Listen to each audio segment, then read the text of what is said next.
जी सही जी। सर।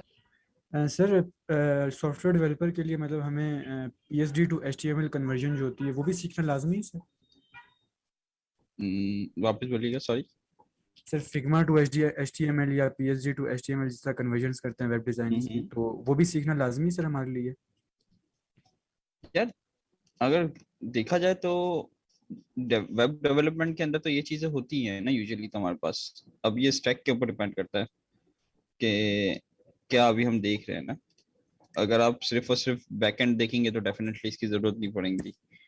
लेकिन आप फुल स्टैक एज अपने आप को देखते हैं तो इन चीजों की जरूरत पड़ती है डेफिनेटली।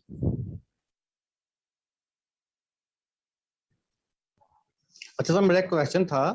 हम्म वो माशाल्लाह आपने वो सी कैट का एग्जाम भी पास किया हुआ है, तो सर हम्म। ये जो हैकनटोश ये होता है, मैक की जगह पर हम अपने विंडोज सिस्टम में करते हैं, तो सर हैकनटोश पे कुबरनेटिस और डोकर वगैरह चल जाता है?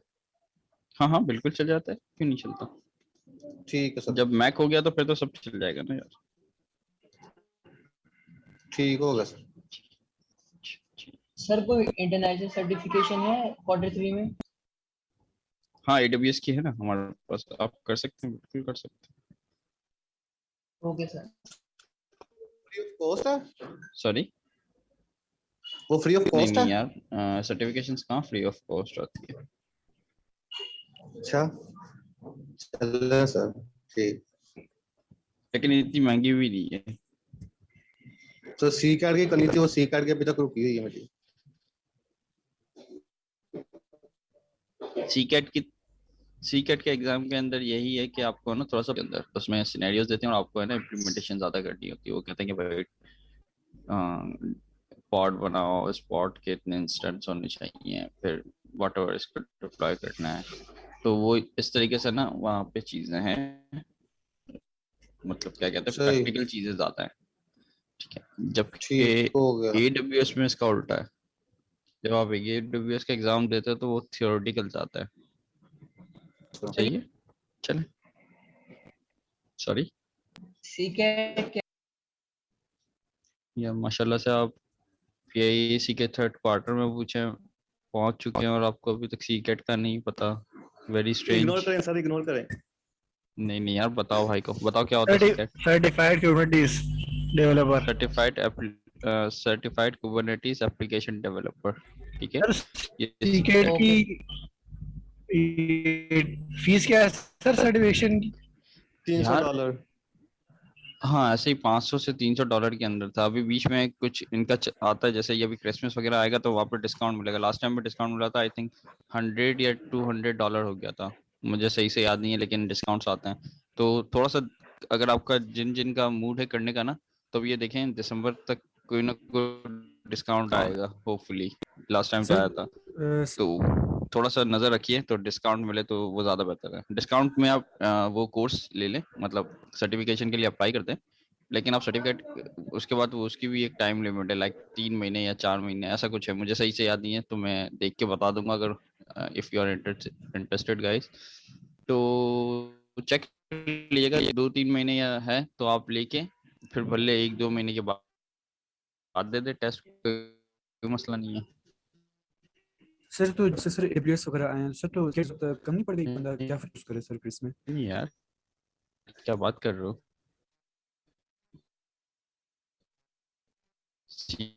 कैट, देखो, जो कैस्ट्रा सिस्टम है वो तो है तो कुबरनेटिस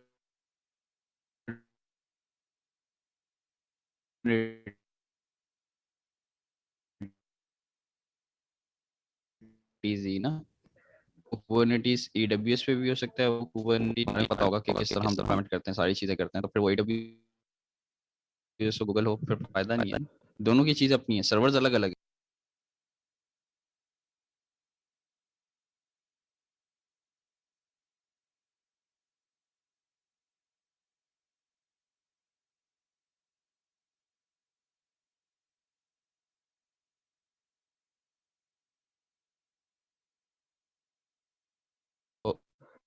एप्लीकेशन का पूरा फ्लो समझ This में आता है, meeting is कंटेनर being समझ में आते हैं, recorded. कैसे डिप्लॉय होता है, क्या सर्विसेज होती है, किस तरीके से होता है। ये कॉन्सेप्ट अगर क्लियर हो गया, ये सारा काम कर लिया, तो फिर कोई भी सर्वर उसके ऊपर सिर्फ आपको यूज करना है, चाहे वो AWS हो, गूगल हो या वट एवर। एज्योर हो। अच्छा सर, यहाँ पर मैं छोटी सी बात ऐड करना चाहूंगा सर। मैंने ना बहुत इस पे सोचा कि मतलब ये किस तरह से काम करती है, तो मैं दूसरे भाइयों को भी बताना चाहता हूँ, उनको ये क्लियर हो जाएगा कि कुबरनेटिस एक्चुअली करती क्या है। Please please. जिस तरह हम रेक्ट में कंपोनेंट बना देते हैं छोटे छोटे और अलग-अलग कंपोनेंट बना देते हैं, इसी तरह कुबरनेटिस में हम क्या करते हैं कि अपनी एप्लीकेशन के इमेज बना के उसको छोटे छोटे कंपोनेंट बना लेते हैं। उसको छोटे छोटे कंपोनेंट बना के हम सर्वर के ऊपर डिप्लॉय कर देते हैं। Sir I have a question. जी जी Right, sir? बिल्कुल मेक सेंस करती है बात। मतलब अगर वो रिएक्ट के एंगल से सोचा जाए तो हम कुछ ऐसे ही करते हैं कि हम रिएक्ट के अंदर कंपोनेंट्स बना रहे होते हैं और फिर उसको उसके अपनी एप्लीकेशन के साथ कनेक्ट करके यूज कर रहे होते हैं। तो सेम वही है, हम अपनी एप्लीकेशंस को एज अ कंपोनेंट समझ के कुबरनेटिस की जबान में सर फिर ये वो भी हम एक कर ना सकते हैं। बिल्कुल सही मार्केट है, प्लेस है मेक सेंस। taring.com, आपको पता है इसके बारे में? नहीं। किसके बारे में? सॉरी। TURING taring.com। अच्छा नहीं पता मुझे दोस्त। सर वो जो है ना, मतलब वो उनका क्लेम ये है कि हम दुनिया के ना टॉप 1% या 2% डेवलपर्स हायर करते हैं।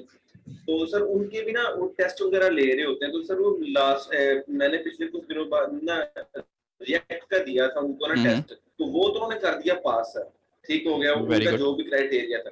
लेकिन सर वो ही HTML CSS जावास्क्रिप्ट का दिया है जो कि उससे ज्यादा इजी था, वो उड़ा के रख दिया उन्होंने। ये क्या चक्कर है? सॉरी HTML CSS और जावास्क्रिप्ट इसको उड़ा का क्या दिया हुआ? है।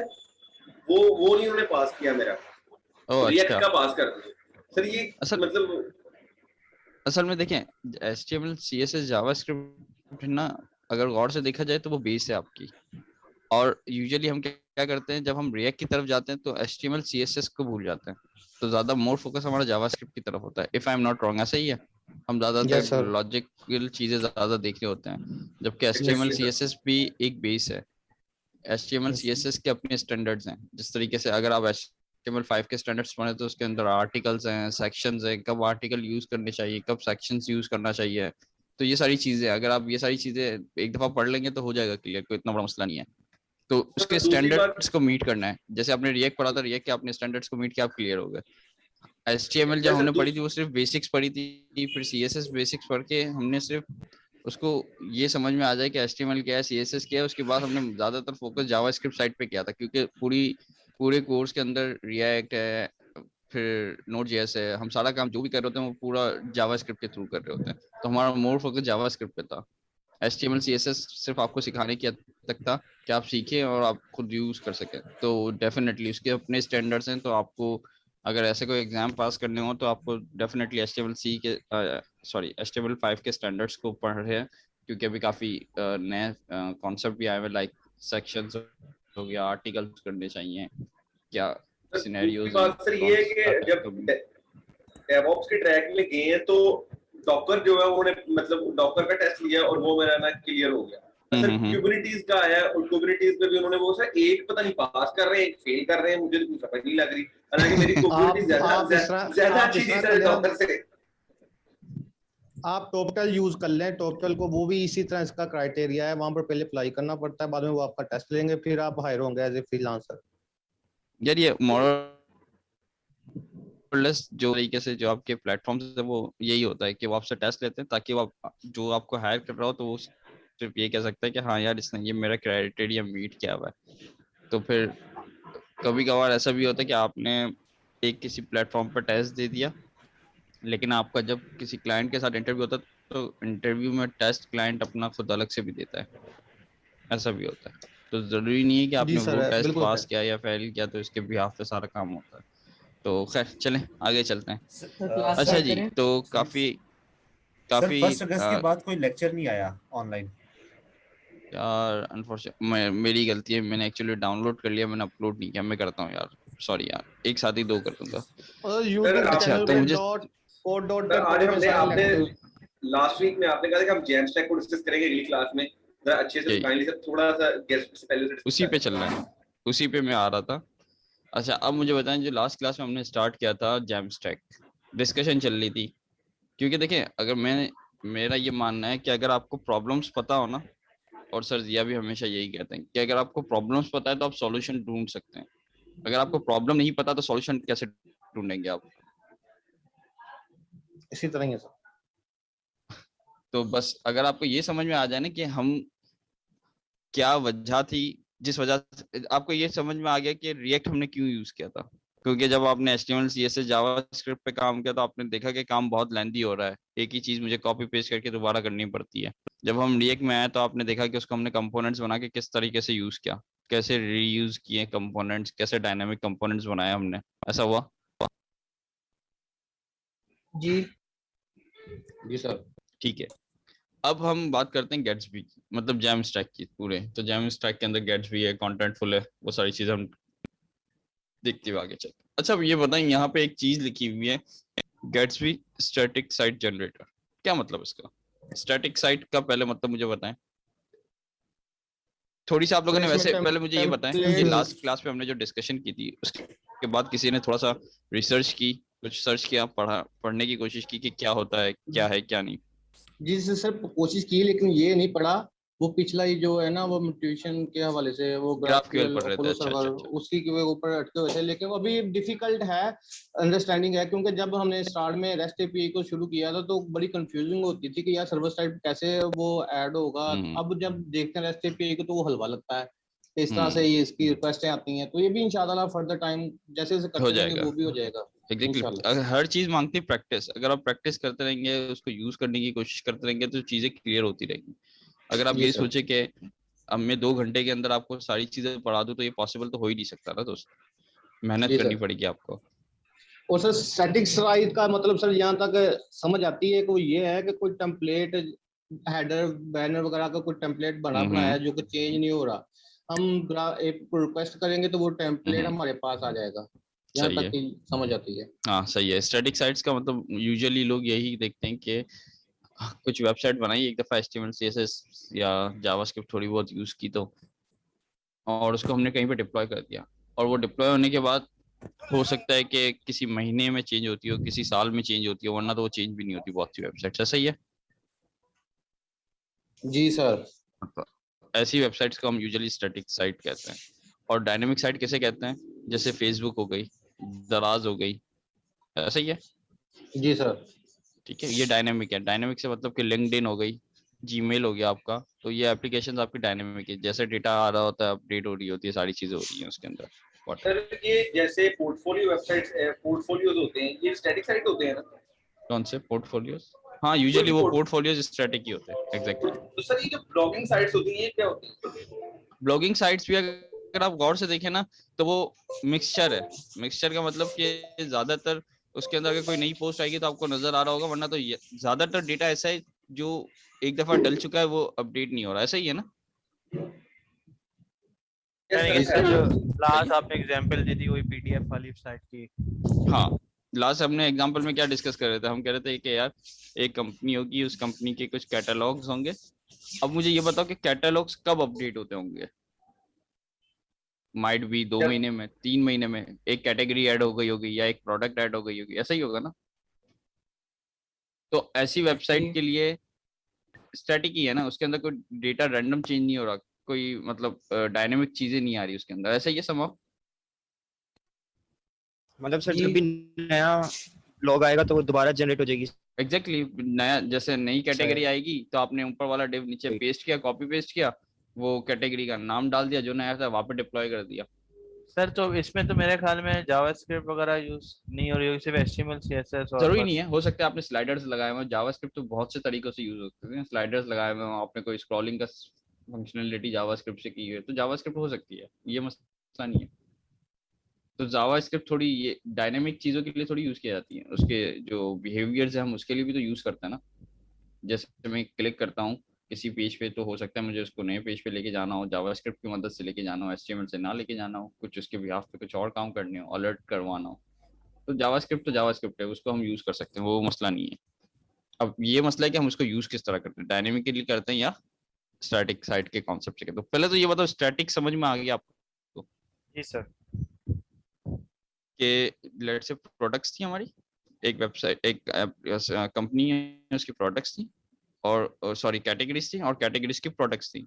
तो यूजुअली यही होता है कि अगर मैं अपनी कंपनी, मेरी आपकी कंपनी है, तो आप ये सोचें कि आपने प्रोडक्ट्स बनाई तो आपके पास फॉरन प्रोडक्ट्स नहीं आ रही होंगी। ऐसा नहीं होगा कि कल नई प्रोडक्ट आ गई, परसों नहीं आ गई, तरसों नहीं आ गई। थोड़ा तो टाइम लगेगा ना, लेट्स से हम सपोज करते हैं 1 महीना लेता है प्रोडक्ट डेवलप होने में। तो एक तरीका तो यही है कि मैं उसके अंदर सारी HTML CSS डाल दूं हार्ड कोडेड, और जब मेरा दिल करे मैंने एक डिव नया बनाया, नया प्रोडक्ट ऐड किया, नई कैटेगरी ऐड की और वापस डिप्लॉय कर दिया। सबसे सेफ एंड साउंड और फास्ट है, ऐसा ही है? जी सर। ठीक है, चले अब इसी को थोड़ा सा आगे लेके चलते हैं, ठीक है? थोड़ा सा सोचिएगा और मुझे बताइएगा। सर अबाउट का पेज हो सकता है? हाँ, अबाउट का पेज हो सकता है, बिल्कुल हो सकता है, क्यों नहीं। अबाउट के पेज में कितनी चीजें आप चेंज करते हैं? कॉन्टेक्ट अस के पेज में कितनी चीजें चेंज करते हैं? आपको मतलब एक तो कर दिया तो बस उसके बाद तो बहुत ही मुश्किल होता है।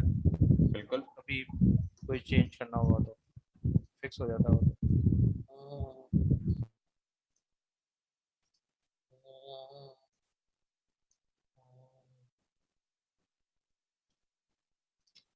सर ये जो रैपो है ना सर, इसका भी लिंक शेयर कर दीजिएगा काइंडली, तुम देखा था कहीं ये डायरेक्ट आपको मेरी गिटहब पे मिल जाएगा, पब्लिक है ये। एक्चुअली सर जिया के स्टेप्स हैं, तो सर जिया की मिल जाएगी, मेरी प्रोफाइल से भी मिल जाएगी, कहीं से भी मिल जाएंगे।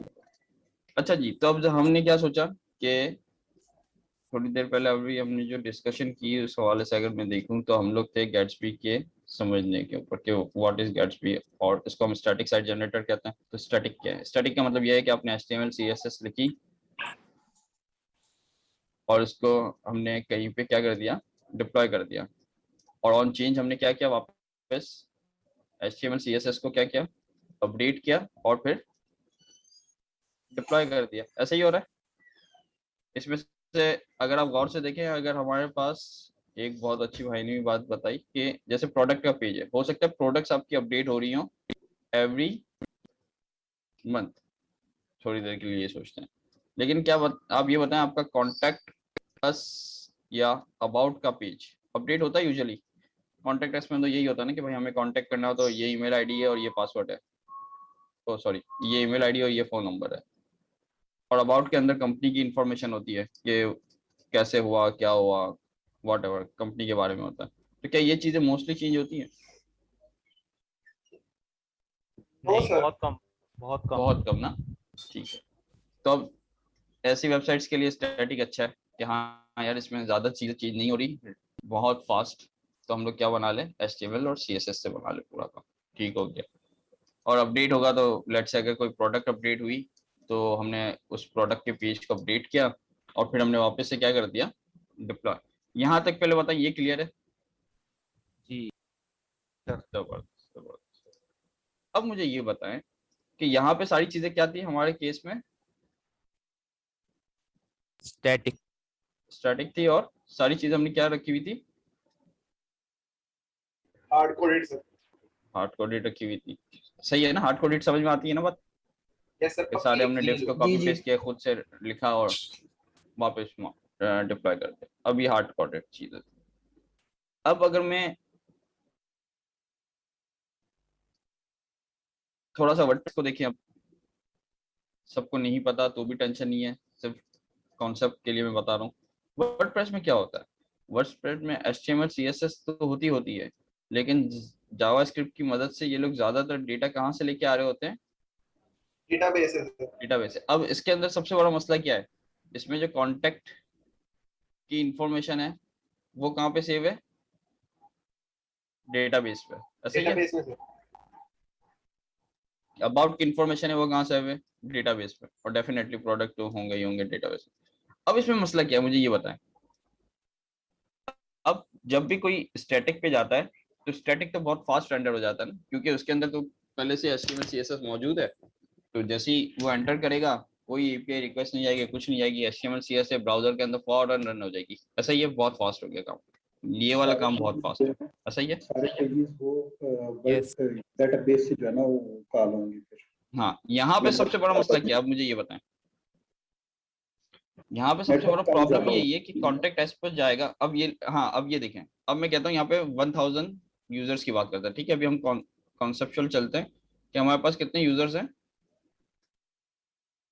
1000 यूजर्स। तो अब देखें, अगर इस केस में 1000 यूजर जाएगा तो सर्वर पे लोड आएगा। हाँ, जो होस्टिंग सर्वर है उसके ऊपर तो डेफिनेटली वो चीजें लोड कर रहा होगा, सारी चीजों की, लेकिन क्या दूसरी किसी चीज पे लोड आ रहा है?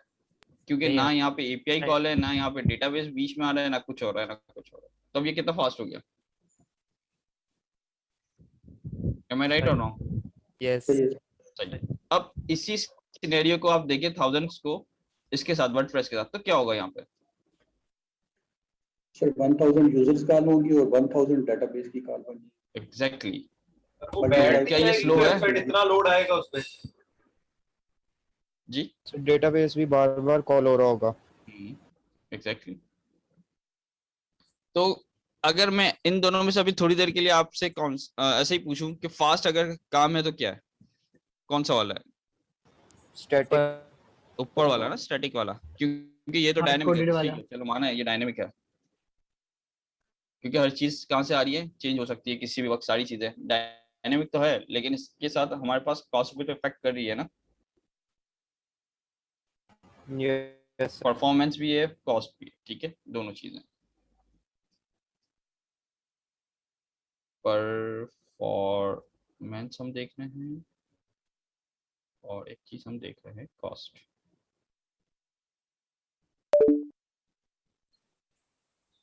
कॉस्ट दोनों सूरतों में देखिएगा। कॉस्ट का मतलब सिर्फ पैसा नहीं होता, एफर्ट्स भी है, आपकी एफर्ट्स भी कॉस्ट है इसके अंदर, ठीक है।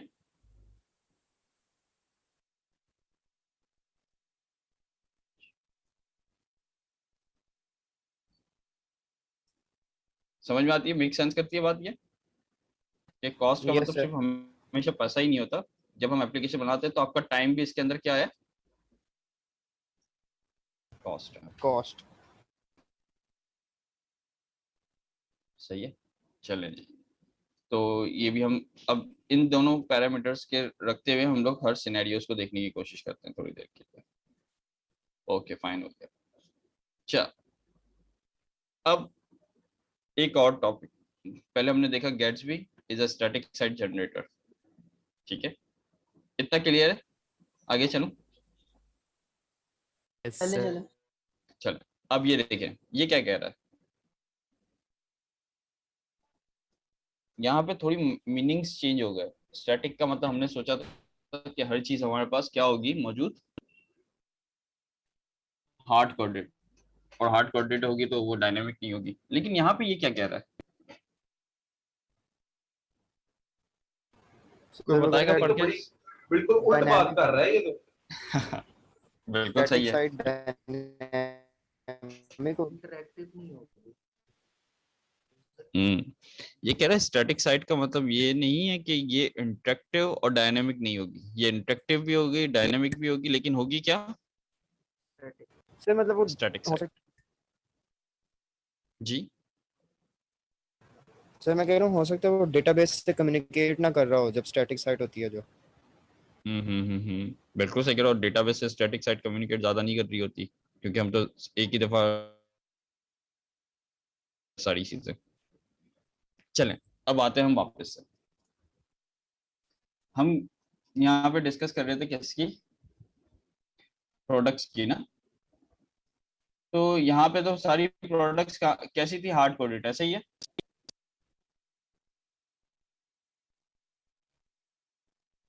इस केस में हमारे स्टैटिक। ठीक। अब मुझे ये बताएं, इस केस में कहाँ पे प्रोडक्ट पड़ी हुई है, सर्वर डेटाबेस। डेटाबेस हाँ सर्वर, ठीक है, वैसे सर्वर डेटाबेस जो भी अभी कहते हैं, कोई मसला नहीं। अब आते हैं थोड़ा सा टेक्निकल चीज समझने के लिए, क्या कुछ हम ऐसा कर सकते हैं कि हम इन दोनों का मिक्सचर यूज कर सकें किसी तरीके से? मिक्सचर कैसे यूज करेंगे हाँ देखते हैं। अब ये मैं आ रहा हूँ। अब मुझे ये बताएं कि मैं डेटाबेस में ही सारी चीज, मतलब डेटाबेस या सर्वर आप कर लें, ठीक है, अभी मैं अभी कहता हूँ डेटाबेस या सर्वर।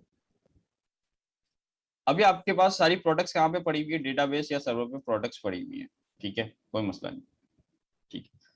क्या कोई ऐसा मैं कहीं काम कर सकता हूँ कि यार जब मैं कौन सा वाला काम कर रहा हूँ, डिप्लॉय वाला, यानी जब भी ये डायनामिक वेबसाइट होती है, जब हम HTML CSS में चेंज करते हैं तो हम डिप्लॉय करते हैं ना, डिप्लॉय करते हैं तभी तो सामने वाले को डिप्लॉय कहते हैं या पब्लिश कहते हैं। पब्लिश का वर्ड यूज करता हूँ यहाँ पर, ठीक है, थोड़ी देर के लिए पब्लिश, ठीक है, पब्लिश। अब मुझे ये बताएं पब्लिश से क्या होता है, मतलब आपने कोई काम किया हुआ तो अगर आपने कुछ काम किया हुआ वो सारा काम आपके सिस्टम में पड़ा हुआ है, जब तक आप उसको डिप्लॉय या पब्लिश नहीं करेंगे जब तक क्या कोई थर्ड पार्टी मतलब लाइव होगा वो? नो सर नहीं नो होगा। सर। नहीं ना, ये जरूरी है, ठीक है, ये भी क्लियर है, गुड है। अच्छा आप मुझे ये बताएं क्या कोई ऐसा तरीका हो सकता है कि मैं यार ये वाला जो काम है, मेरे पास इतनी सारी जो प्रोडक्ट्स आ रही हैं सर्वर से, हर दफा वो उस पर हिट कर रहा है, जा रहा है, सर्वर से डेटा लेके आ रहा है, इससे अच्छा मैं ऐसा काम कर दूं कि जब भी मैं इसको डिप्लॉय करने जाऊं सारी प्रोडक्ट जितने भी प्रोडक्ट्स हैं मेरे पास मैं उसके HTML CSS बना लूं। रिएक्ट में यही तो होता है, बिल्ड फोल्डर। बिल्कुल यही होता है, लेकिन उसमें भी तो अगर हम रिएक्ट में भी देखें तो रिएक्ट में हम क्या करते हैं, जब रिएक्ट की एप्लीकेशन में ये सारा काम तो कर देते हैं, लेकिन जब मैं उस पर हिट करूंगा किसी प्रोडक्ट के पेज पे तो वो क्या करेगा, किसी API को कॉल करेगा, और API को कॉल करने के बाद जो डेटा लेके आएगा वो रिएक्ट में के कंपोनेंट्स में लाके हमें दिखा देगा विजुअली, ऐसा ही है? यस ठीक है, तो अब यहाँ पे भी अगर मैं थोड़ी देर के लिए रिएक्ट को लेके आता हूँ तो और ये दोनों केस सेम नहीं हो गया समहाउ? Yes sir. ऐसा ही होता है ना, रिएक्ट में भी हम यही काम करते हैं ना, वर्डप्रेस कह दो या मैं अभी रिएक्ट कहता हूँ, तो रिएक्ट के अंदर भी यही करता हूँ कि HTML CSS होगी, जावास्क्रिप्ट से किसी सर्वर को या डेटाबेस को हिट करूंगा, वहां से सारा डेटा आएगा और फिर मैं यूजर को शो करता हूँ, ऐसा ही है सर। ठीक हो गया। इससे थोड़ा सा परफॉर्मेंस और वही कॉस्ट इफेक्टिव सारी चीजें आती है। अगर मैं कुछ ऐसा कर दूं कि यार पहले जब मैं बिल्ड बनाने जा रहा हूँ, यानी जब मैं डिप्लॉय करने जा रहा हूँ या जब मैं बिल्ड बनाने जा रहा हूँ तो ये काम करूं बिल्ड के टाइम पे, किसके टाइम पे, बिल्ड टाइम पे ये काम करूं कि यार एक दफा जाओ डेटाबेस में और एक क्यूरी करो फॉर डेटाबेस में जाओ फॉर प्रोडक्ट्स, और जितनी प्रोडक्ट्स आए उसकी मैं क्या बना दूं HTML/CSS, और ये खुद एक्चुअल हमें क्या बन जाएगी, अगर आप देखेंगे तो HTML का हार्ड कोडेड पेज मिलेगा यहाँ पे। क्या ये पॉसिबल है? ऐसा सवाल है वैसे, मतलब अगर अभी ये नहीं, ये मत सोचिएगा कि कैसे, मैं सिर्फ अभी कॉन्सेप्चुअल बात कर रहा हूँ कि क्या ऐसे कुछ हो सकता है कि जिस तरीके से इसके लिए मुझे 100 पेज है तो 100 प्रोडक्ट्स पे क्लिक करूंगा तो 100 रिक्वेस्ट जाएगी, तो इससे अच्छा मैं ये करूं कि एक रिक्वेस्ट जाए और 100 पेजेस बन जाए, तो अब ये इसकी परफॉर्मेंस और सारी चीजें अगर आप देखें तो बहुत फास्ट हो जाएगा या नहीं? अब यहाँ पे अगर मुझे पता है अगर कोई एक ये काम बिल्ड कर दूं मैं, आपको पता है कि यहाँ पे प्रोडक्ट बिल्ड हो गई और फिर ये प्रोडक्ट के किसी पेज पे जाएंगे तो यहाँ पे कितनी APIs कॉल होंगी?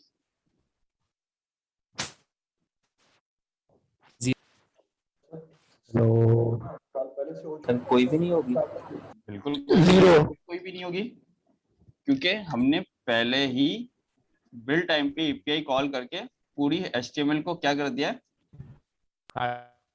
हार्ड कर दिया। अब आप मुझे ये बताएं, ये पहले ये बताइए, ये कुछ समझ में आया, हल्का फुल्का समझ में आया? Yes sir. थोड़ा फायदा हुआ आपको?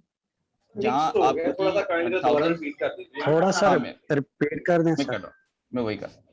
अब देखिए 1000 यूजर से अगर कोई भी एक प्रोडक्ट पे जाता था तो कितनी हिट होती थी, 1000 हिट्स, ऐसा था? Exactly sir. 1000 हिट्स होती थी,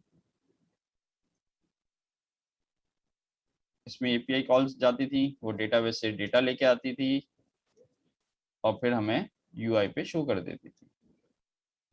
क्या मैं ऐसा नहीं कर सकता अब इस सिनेरियो में बिल्ड टाइम पे मैं एक कॉल करूं, एक API को हिट करूं, वहां से जो भी डेटा आ रहा है डेटाबेस से फॉर प्रोडक्ट्स के लिए, और उसको मैं कन्वर्ट कर दूं HTML CSS के अंदर हार्ड कोडेड से क्या मतलब हुआ, अब आपका जो प्रोडक्ट का पेज बना है वो क्या बनी हुई होगी, उसकी HTML और CSS। लेकिन सर वो फिर डायनामिक तो नहीं ना रहेगा? हाँ डायनेमिक रहेगा, मैं आ रहा हूँ उसी के ऊपर आता हूँ। अब आपका सवाल ये होगा कि अब नई प्रोडक्ट होगी तो क्या करेंगे, यही है ना? इस केस में हाँ, इस केस में तो ये था कि नई प्रोडक्ट होती थी, आप पेज रिफ्रेश करते थे तो नया कैटेगरी आपको शो हो जाता था, ऐसा ही था, तो आपको ये डायनेमिक लग रहा था। कि हाँ यार ये चीजें डायनामिक है, कि जैसे ही मैंने सर्वर में प्रोडक्ट ऐड की तो यहाँ पे मुझे नजर आ गया। सही है, Yes. ओके। अब आपका सवाल ये है कि इस केस में क्या होगा जब मैं सारी चीजें हार्ड कोडेड कर दूंगा लाइक दिस, कि एक दफा बिल्ड किया, एपीआई हिट हुई, डेटाबेस से सारी प्रोडक्ट्स आ गई और ये हुआ। अब इसके बाद कोई न्यू प्रोडक्ट ऐड होती है तो क्या होगा? यही सवाल है आपका? जी सर। एग्जैक्टली सर, वो कहाँ से आएगी? वो तो स्टैटिक कर दी हमने ना। हाँ, अब थोड़ा सोच के आप बताएं कि क्या कर सकता हूँ वापस अगर जब नई प्रोडक्ट आए तो। सर दोबारा बिल्ड बना सकते दोबारा बिल्ड बना Exactly. जबरदस्त। तो क्या मैं ये वापस नहीं कर सकता कि एक दोबारा बिल्ड बना दूं भाई, और फिर वापस ये वाला ऊपर वाला पूरा प्रोसेस हो, और फिर वापस प्रोडक्ट्स और एचटीएमएल की हमारे पास हार्ड कोडेड सारी चीजें वापस मिल जाए? सर लेकिन प्रॉब्लम इज देयर कि अगर हर 2 सेकंड के बाद या 10 सेकंड के बाद, मतलब 1 मिनट के बाद प्रोडक्ट अपडेट हो तो बार बार बिल्ड बनेगा फिर इसका, ये तो फिर वही वर्डप्रेस वाला हिसाब सर हो जाएगा, वही बार बार लोड एपीआई, वो हिसाब नहीं होगा पीछे आगे दोबारा। लेकिन सही है वो है, लेकिन आप ये सोचे कि वो थाउजेंड्स जो एपीआई कॉल थी वो तो बच गई ना आपकी, 1000 यूजर्स को होगी। और अगर आप थोड़ी देखें 100% ये अगर मैं कहूँ कि आप ये ना मिक्सचर है, इसको हम जो हम गेट्स भी बनाने जा रहे हैं ना वो एक मिक्सचर है। अब मिक्सचर कैसे मैं बता देता हूँ, पहले ये बताएं, ये थोड़ा क्लियर हो, आप मिक्सचर की तरफ आता हूँ थोड़ा सा, कैसे मिक्सचर है? यस कि सर। हमें दोनों चीजें यूज करनी पड़ेंगी, थोड़ी डायनेमिक भी यूज करनी पड़ेगी, कुछ ये भी यूज करनी पड़ेगी। ऐसा नहीं कि हम 100% इसको गेट्स बी के थ्रू से रिप्लेस कर सकते हैं जो जितना भी हमने सीखा है, नहीं। हम अपनी परफॉर्मेंस को फास्ट बनाने के लिए ये काम करते हैं। तो अभी मैं आता हूँ उस पर, पहले तो ये बताइए ये कुछ हद तक समझ में आई चीजें? सर मैंने 10 मिनट लेट ज्वाइन किया है, तो काइंडली अगर थोड़ा सा समरी बता दें तो कुछ क्लियर नहीं हुआ इसका। पहले हमने डिस्कस किया कि ये हार्ड कोडेड स्टैटिक वेबसाइट्स होती हैं जिसमें HTML CSS लिखी हुई होती है, वो हम सर्वर पर डिप्लॉय करते हैं और ये बहुत फास्ट होती हैं क्योंकि इसमें ना कोई एपीआई कॉल्स हमारे पास जा रही है ना कुछ जा रहा है, सब कुछ स्टैटिक डेटा पड़ा हुआ है हार्ड कोडेड। जैसे हम ब्राउजर पे ओपन करते हैं तो फौरन से आपके पास परफॉर्मेंस बहुत फास्ट हो जाती है। फिर हमने थोड़ा सा डिस्कस किया वर्डप्रेस की एप्लीकेशन को, क्या अगर वर्डप्रेस की एप्लीकेशन या रिएक्ट की एप्लीकेशंस को अभी जो हम यूज़ कर रहे हैं अगर उस हिसाब से देखें तो क्या होता है कि हमने HTML CSS जावास्क्रिप्ट यूज़ की, उसके बाद फिर हमने क्या किया हुआ है कि यहाँ पे भी जावास्क्रिप्ट हो सकती है, ऐसा नहीं है कि जावास्क्रिप्ट नहीं हो सकती है। फिर किसी तरीके से हम डेटाबेस से डेटा लेके आते हैं और यूजर्स को हम डेटा सारा का सारा शो कर रहे होते हैं। यहाँ पे अब हमने ये देखा कि अगर ये 1000 यूजर्स आके हिट करते हैं इस वेबसाइट को तो क्या होगा, थाउजेंड्स दफा डेटाबेस में डेटा लेने के लिए जाएगा, अबाउट का पेज, कॉन्टैक्ट का पेज, प्रोडक्ट का पेज, और वो सारी चीजें शो करेगा। ऐसा ही है, यहाँ तक क्लियर है अब ये दोनों चीजें? जी सर। ठीक है, अब हम आते हैं कि इसको और किस तरह बेहतर बना सकते हैं। तो अभी हमने ये सोचा कि यार सारा डेटा ये 1000 यूजर्स आएंगे तो 1000 टाइम्स ये एपीआई हिट करेगा। इससे अच्छा है कि मैं जब अपनी एप्लीकेशन को बिल्ड करके डिप्लॉय का टाइम होता है ना, जब मैं अपनी एप्लीकेशन को डिप्लॉय करने जा रहा हूँ उस टाइम पे मैं क्या करूँ कि डेटाबेस में जाऊँ और डेटाबेस में देखूँ कि कितनी चीज़ें मेरे पास ऐसी मौजूद हैं कि जितने प्रोडक्ट्स हैं ये सारी चीज़ें उसको यूज़ करते हुए कि सारा डेटा मैं हार्ड कोडेड करता हूँ, HTML CSS की स्टैटिक साइट जनरेट करता हूँ। तो इससे फायदा ये होगा कि ये वापस स्टैटिक साइट जनरेट हो गई जिस तरीके से ये हमारी स्टैटिक साइट जनरेट होती थी, तो ये आपके पेजेस बना देगा, सब कुछ कर देगा एंड सो ऑन, आप अपना काम कर सकते हैं। अब क्या आपकी एपीआई कॉल्स नहीं जाएगी डेटाबेस में, कुछ भी नहीं, आपने बिल्ड टाइम पे ये वाला काम किया। अब यहाँ पे सवाल पैदा ये हुआ कि यार अगर अब नई प्रोडक्ट आएगी तो क्या होगा? यहाँ पे तो नई प्रोडक्ट आती तो आपके पास शो हो जाती। तो यहाँ पे हमने ये देखा कि यार अगर नई प्रोडक्ट आती है तो हम बिल्ड टाइम के ऊपर जाएंगे और बिल्ड टाइम के ऊपर यही जो सारे काम किए थे वापस वो करके इसको बिल्ड करेंगे और वापस से हमारे पास प्रोडक्ट एस्टिमेट शो हो जाएगी, और जबकि यहाँ पे कोई एपीआई कॉल नहीं होगी क्योंकि ये वाली एपीआई कॉल हम यहाँ पे ऑलरेडी कर चुके हैं। सारा डेटा हमने हार्ड कोडेड बना दिया, जब सारा डेटा हार्ड कोडेड बना दिया तो यहाँ पे एपीआई कॉल की जरूरत नहीं रही। सर ये नहीं कि हम क्लाइंट से एपीआई कॉल नहीं ले रहे हैं।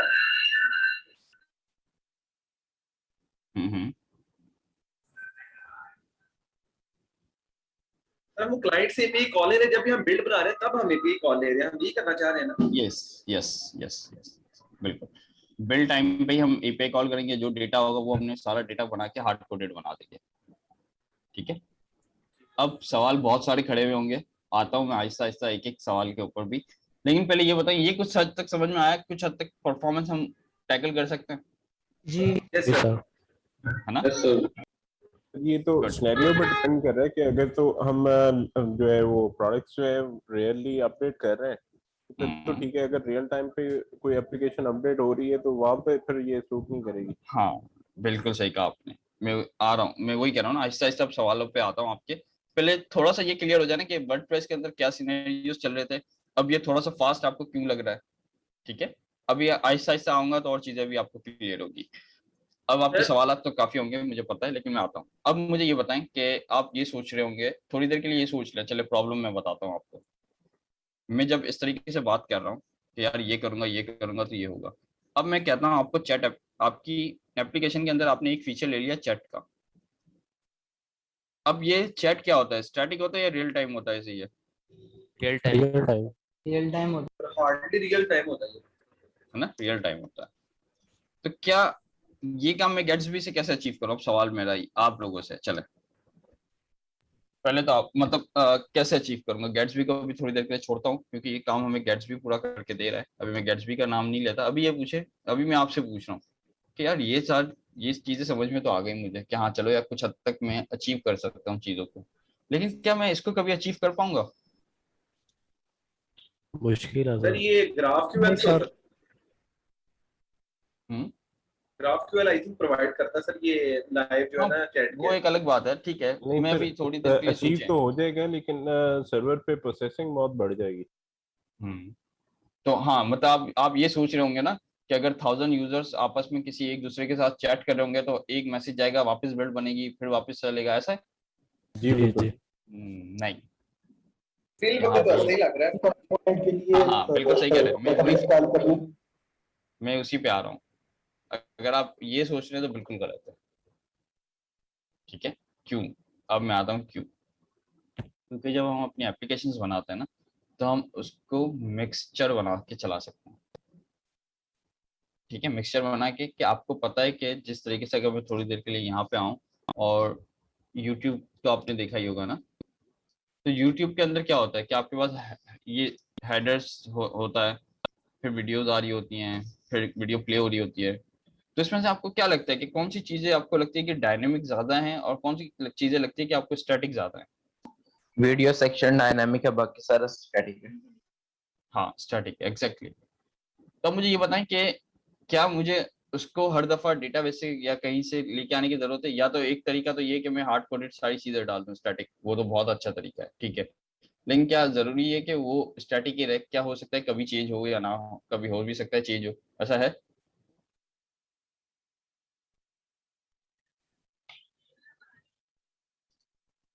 Hello, yes sir. है ना?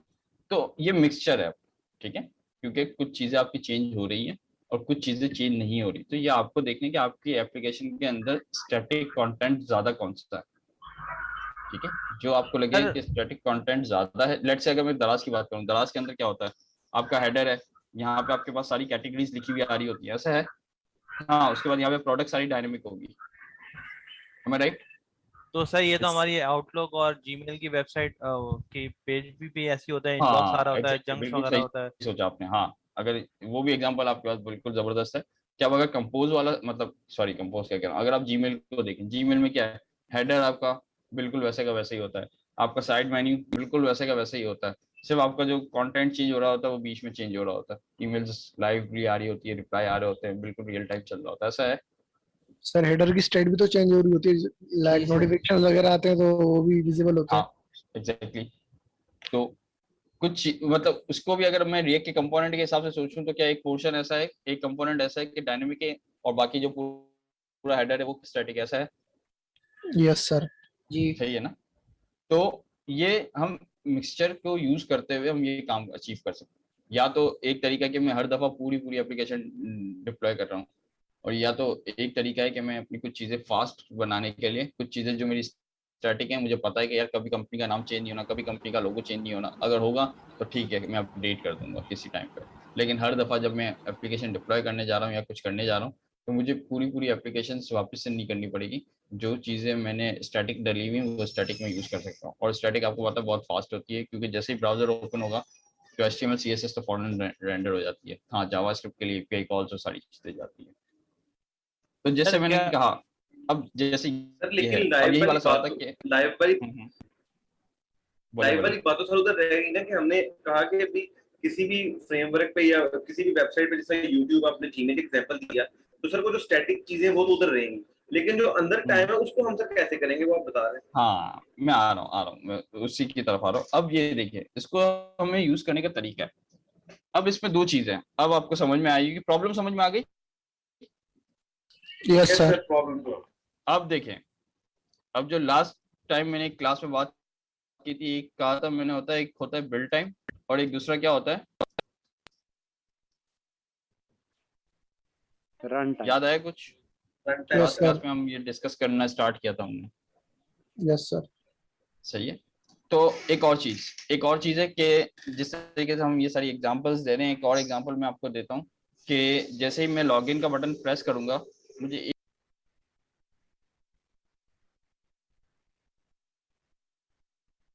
अच्छा मुझे ये बताइएगा कि जैसे लॉगिन का सिस्टम लॉगिन प्रेस करूंगा तो जब लॉगिन के बाद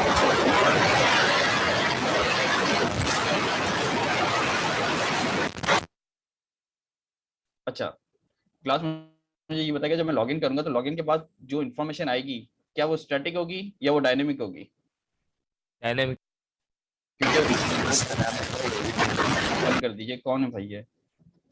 अच्छा, सर तो लॉगिन पे जो भी इंफॉर्मेशन आएगी वो तो स्टैटिक डायनामिक क्यों होगी ना, क्योंकि हमने जाके कहीं ना यार कहीं मैं स्टैटिक कैसे कर सकता हूँ? मैं जब लॉगिन करूंगा तब मुझे पता चलेगा ना कौन सा यूजर है, उसको क्या डेटा दिखाना है। मैं पहले से पेज बना सकता हूँ क्या स्टैटिक उसके? No sir. बना सकते हैं सर, पॉसिबल है ना? अगर मैं फेसबुक की बात करूँ, बना सकते हैं। सही है, सही सही। अच्छा, अब मुझे ये बताओ कि अब दोनों सिनेरियोज आपके जहन में आ गए कि क्या क्या प्रॉब्लम्स हैं। तो अब मुझे बताओ कि ये बिल्ड टाइम और रन टाइम का क्या मतलब समझ में आता है आपको? रन टाइम एप्लीकेशन चलने के बाद और बिल्ड टाइम तो डिप्लॉय के। रन टाइम यानी जब एप्लीकेशन चल रही है, जब आपको कोई काम करना हो, तो वो क्या कहलाएगा आपका? लाइक लॉगिन वाला काम हो गया, लाइक आपके पास चैट वाला काम हो गया, क्योंकि चैट आप कम्युनिकेट कर रहे हो ना लोगों से, तो वो रन टाइम पे सारी चीजें हो रही हैं। अच्छा, लॉगिन हो गया। और अभी हमने क्या डिस्कस किया था? जीमेल की emails, sorry video play YouTube हाँ, पे, वीडियोस जो आ रही हैं आपकी, लाइक, ठीक है, लाइक और या कमेंट्स। तो ये सारी चीजें क्या है आपके पास? Run time. अब बिल्ड टाइम के अंदर मेरे पास क्या हो गया? जो हेडर आता है मेरा, दराज का हेडर आ गया, यूट्यूब का हेडर आ गया। लेट्स से जो कमेंट का हमने जो यूआई बनाई है वो भी काफी हद तक सेम ही होती है। आपको पता है यूट्यूब जब ओपन होता है तो कमेंट वाला पूरा सेक्शन आ रहा होता है, फिर वो डायनेमिक बनता है, कॉल्स होने के बाद सारी चीजें वो है, लेकिन कुछ हद सर्च तक बार हो ये गया, है, जो सर्च बार आ रहा होता है। सर्च बार हो गया। तो अब समझ में आई कुछ चीजें आपको? वीडियोस की जो लिस्ट आ रही है,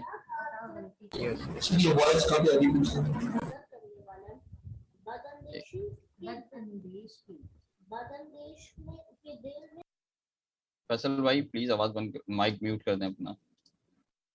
अच्छा जी, तो अब समझ में आई कुछ चीजें? अब समझ में आ रही है? यस मेरा सर। तो म्यूट है सर। आपका एक्चुअली बैकग्राउंड से आवाज आ रही है दोस्त। ओके, तो बिल्ड टाइम और रन टाइम, अगर मैं कैटेगरीज लाइक ये प्रोडक्ट वाली एग्जांपल दे रहा हूं तो ये किस में फिट बैठती है?